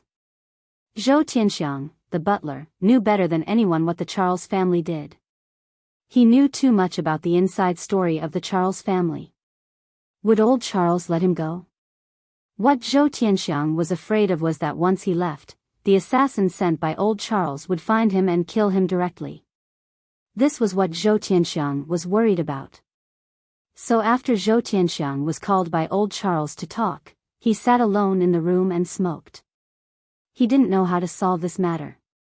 The internal phone in the room suddenly rang. Zhou Tianxiang was shocked and hurriedly picked up the phone. It was still old Charles who called. Butler Zhou, have you considered it? Old Charles's voice came from the phone, making Zhou Tianxiang very depressed. Master, this is a big matter after all. You have to let me think about it. Zhou Tianxiang knew that he was delaying time no matter what he said now. He had no good countermeasures at all. What is there to think about? Just tell me if you can or not. I don't have so much patience. Old Charles said, let's do this. Tonight, you give me an answer. Otherwise, you can leave directly. This, okay. Zhou Tianxiang sighed. What will come will come. It seems that I really can't avoid this disaster this time. Old Charles hung up the phone coldly. Zhou Tianxiang had to make a decision as soon as possible. There was only less than half a day left. From the first day Zhou Tianxiang followed the Charles family, he knew that he might not have a good ending, so he rarely mentioned the things here to Mother Zhou and Zhou Jejia. He just said that he was working for a big family outside. Although Mother Zhou was reluctant, Zhou Tianxiang could bring back a large sum of money every year. Moreover, Zhou Tianxiang said that he would stop after a few years, so Mother Zhou reluctantly agreed. But she didn't know the inside story, so now, Zhou Tianxiang had to confess everything to her. Thinking of this, Zhou Tianxiang sighed, picked up the phone, and dialed Mother Zhou, who was far away on the other side of the world. Hey, it's me.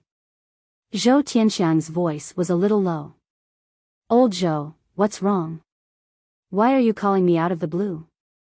Mother Zhou was a little surprised. Generally, Zhou Tianxiang would call her at a fixed time, but today was obviously not. Something happened to me. Although Zhou Tianxiang didn't want to say it, there was no other way. Some things had to be explained in advance. Something happened? What do you mean? Mother Zhou's expression tightened and asked quickly. Actually, I haven't told you and Jejia the truth. The work I do here. Zhou Tianxiang sighed helplessly. It's actually being a butler for an assassin organization. Ah. Mother Zhou was shocked, and her tone was somewhat unnatural. Old Zhou, today is not April Fool's Day. Are you kidding me? No. Zhou Tianxiang said affirmatively, Dear, listen to me. All this is true. If I can work until I retire, maybe they can let me go, but now. I'm afraid it won't work, old Zhou. Then you can work until you retire. It's okay. I'm not in a hurry. Jejia and I are waiting for you to come back. Mother Zhou was shocked and said quickly. I'm afraid it won't work. Zhou Tianxiang said, the manager of the family just made some very excessive requests to me. I can't promise him. What request? Mother Zhou was a little excited. Old Zhou, what request does he want? Just promise him. As long as he is there, everything is fine. Does he want money? I can give him all the money on my side. We don't want anything. It's not a matter of money. Zhou Tianxiang smiled bitterly. They are not short of money. It's not easy to say. It's the master's son. I don't know why, but he ran to Songjiang. As a result, he saw Jejia. This is also a coincidence. I don't know how he recognized Jejia as my daughter, and he fell in love with Jejia at first sight, so the master just proposed to me. Mother Zhou only felt that this matter was a bit too dramatic after listening, right? How can this be related? Your master won't use this as an excuse to deal with you, right? It was no wonder that Mother Zhou would be suspicious. After all, this was a place that was far apart. The master's son ran to Songjiang? No matter how he looked at it, this sounded a little strange. No. I'm sure. Zhou Tianxiang sighed. This time, I basically can't avoid it. I will now tell you my account in the Swiss bank. There are $60 million in it. I have accumulated this money over the years. Because the number is so huge, I didn't dare to tell you. Now, I will leave this money to you and Jejia. Wait. Mother Zhou now really realized the seriousness of the matter. Zhou Tianxiang's tone was already giving his last words. Old Zhou, have you asked Jejia about this matter? Is there some kind of hidden story or misunderstanding? Not yet. I will call Jejia in a while. Zhou Tianxiang smiled bitterly. However, there should be no misunderstanding. Then can you promise him first, then delay it? Let's think about it in the long run. Or after you promise him, say that you have to go home to prepare, and then never return to Europe again? Anyway, in China, he can't do anything to you. Mother Zhou said quickly. Ai. Zhou Tianxiang shook his head. Don't forget what the Charles family does. They are an assassin group. I am all over the world. It can be said that if I am on this earth, I will be in danger of being assassinated, and you will be implicated. Mother Zhou had no concept of assassins, but after listening to Zhou Tianxiang's words, she was very shocked. She didn't know what to do. If that's the case, then, what should I do? Mother Zhou had no way, and her voice sounded a little helpless. There is no way. Zhou Tianxiang sighed. Tonight is the last time limit. Now I will call Jejia, and then contact you, okay? Mother Zhou was also in a mess now. She didn't know what to do. Zhou Tianxiang dialed Zhou Jejia's phone number. At this moment, Zhou Jejia was in the villa, chatting with Yang Ming through a video call. Chen Mengyan and Lin Jian were also on the side. The phone rang. It was an unfamiliar number. Zhou Jejia was stunned for a moment. She hesitated to answer the phone. After all, Yang Ming finally chatted with them. Zhou Jejia was somewhat reluctant to give up this opportunity. Yang Ming also saw Zhou Jejia's dilemma over there, so he smiled and said, Jejia, go and answer the phone first. Maybe it is your family. I have nothing to do tonight. I will just chat with you all the time. Then. I am going. Zhou Jejia nodded obediently, went out of the room, and picked up the phone. Jejia, are you okay? Zhou Tianxiang said with some emotion. His daughter was so old, and the days he spent with her were less than 2 years. Dad? Zhou Jie was stunned. She didn't expect her father to call at this time, but she was a little surprised.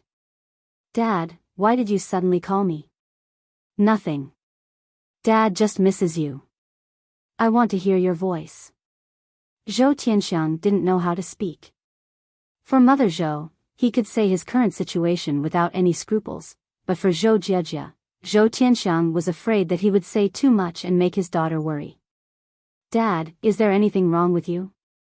Zhou Jie was also very sensitive. She was already 19 years old. She was not a little girl who didn't know anything. Especially after experiencing the Wang Jitao incident, Zhou Jie was more mature. Zhou Tianxiang didn't expect Zhou Jie to be so sensitive. She noticed something after just a few words. He sighed helplessly. Jie, do you know a person named Charles? Charles? Zhou Jie was stunned and fell into contemplation. This name was very strange. She had never heard of it, but since her father asked, there must be a very important thing, so Zhou Jie thought about it carefully. You don't know him? Zhou Tianxiang didn't expect his daughter to seem like she didn't know anything. I seem to remember. I have a bit of an impression. Once, when I was eating with Yang Ming, there was a guy who claimed to be the god of racing, Karsi. He talked to me. He seemed to have a good impression of me. Zhou Jie finally remembered who Charles was. What's wrong, Dad? Why did you suddenly ask about this person?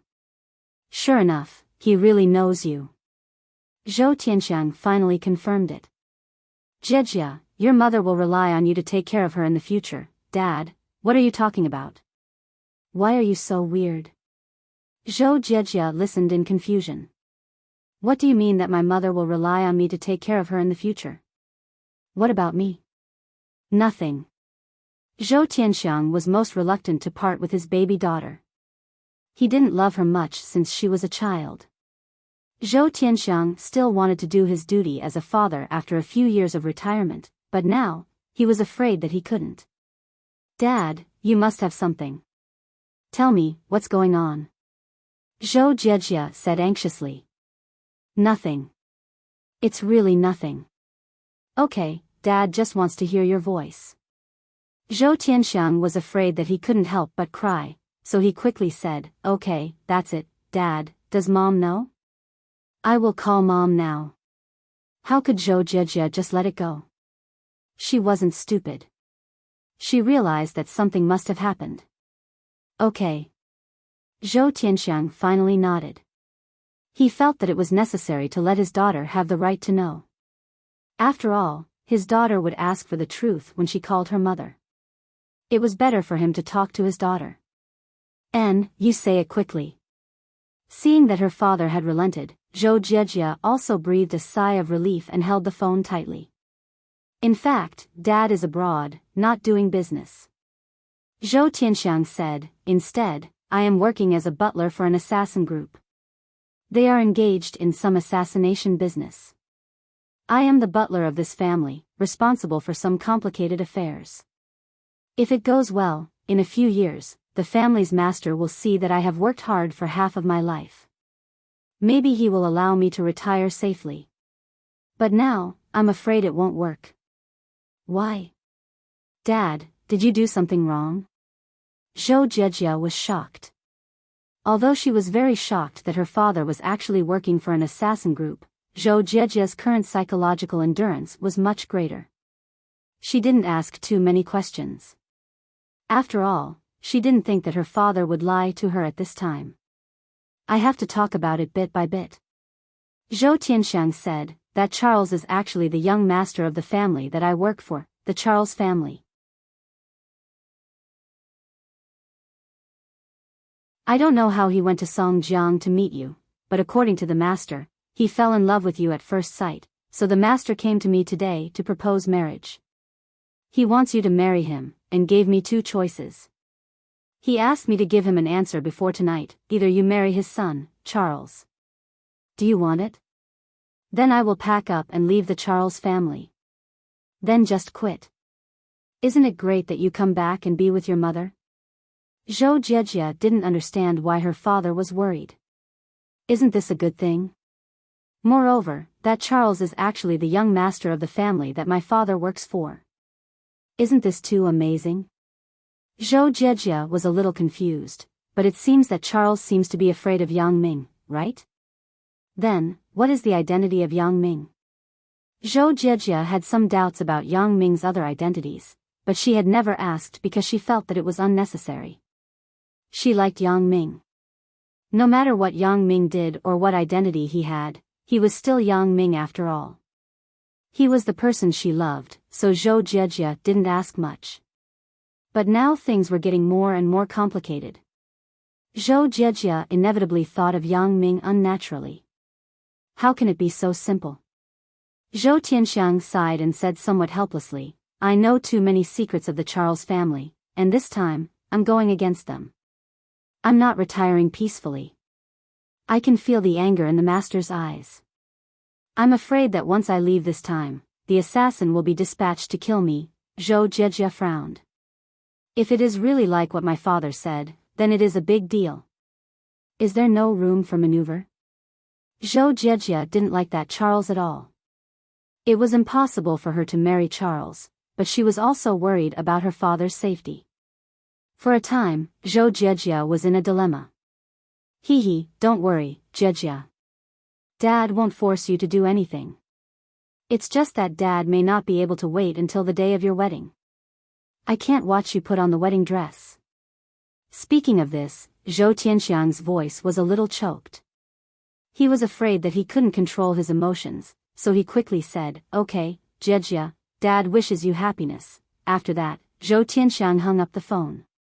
He was not afraid that Zhou Jiejia would do something stupid for him because the headquarters of the Charles family was very secretive. If one wasn't in the industry, one couldn't know where they were. So, Zhou Jiejia couldn't find him. Even if Zhou Jiejia gave up love to save him, she couldn't find the place. That was why Zhou Tianxiang told Zhou Jiejia the whole story. He wasn't afraid of the consequences. Dad. Zhou Jiejia still wanted to say something, but she looked at the phone that already showed that the call was over. She shook her head helplessly. Although she could use technical means to invade the mobile phone carrier's network, then find the transfer server layer by layer.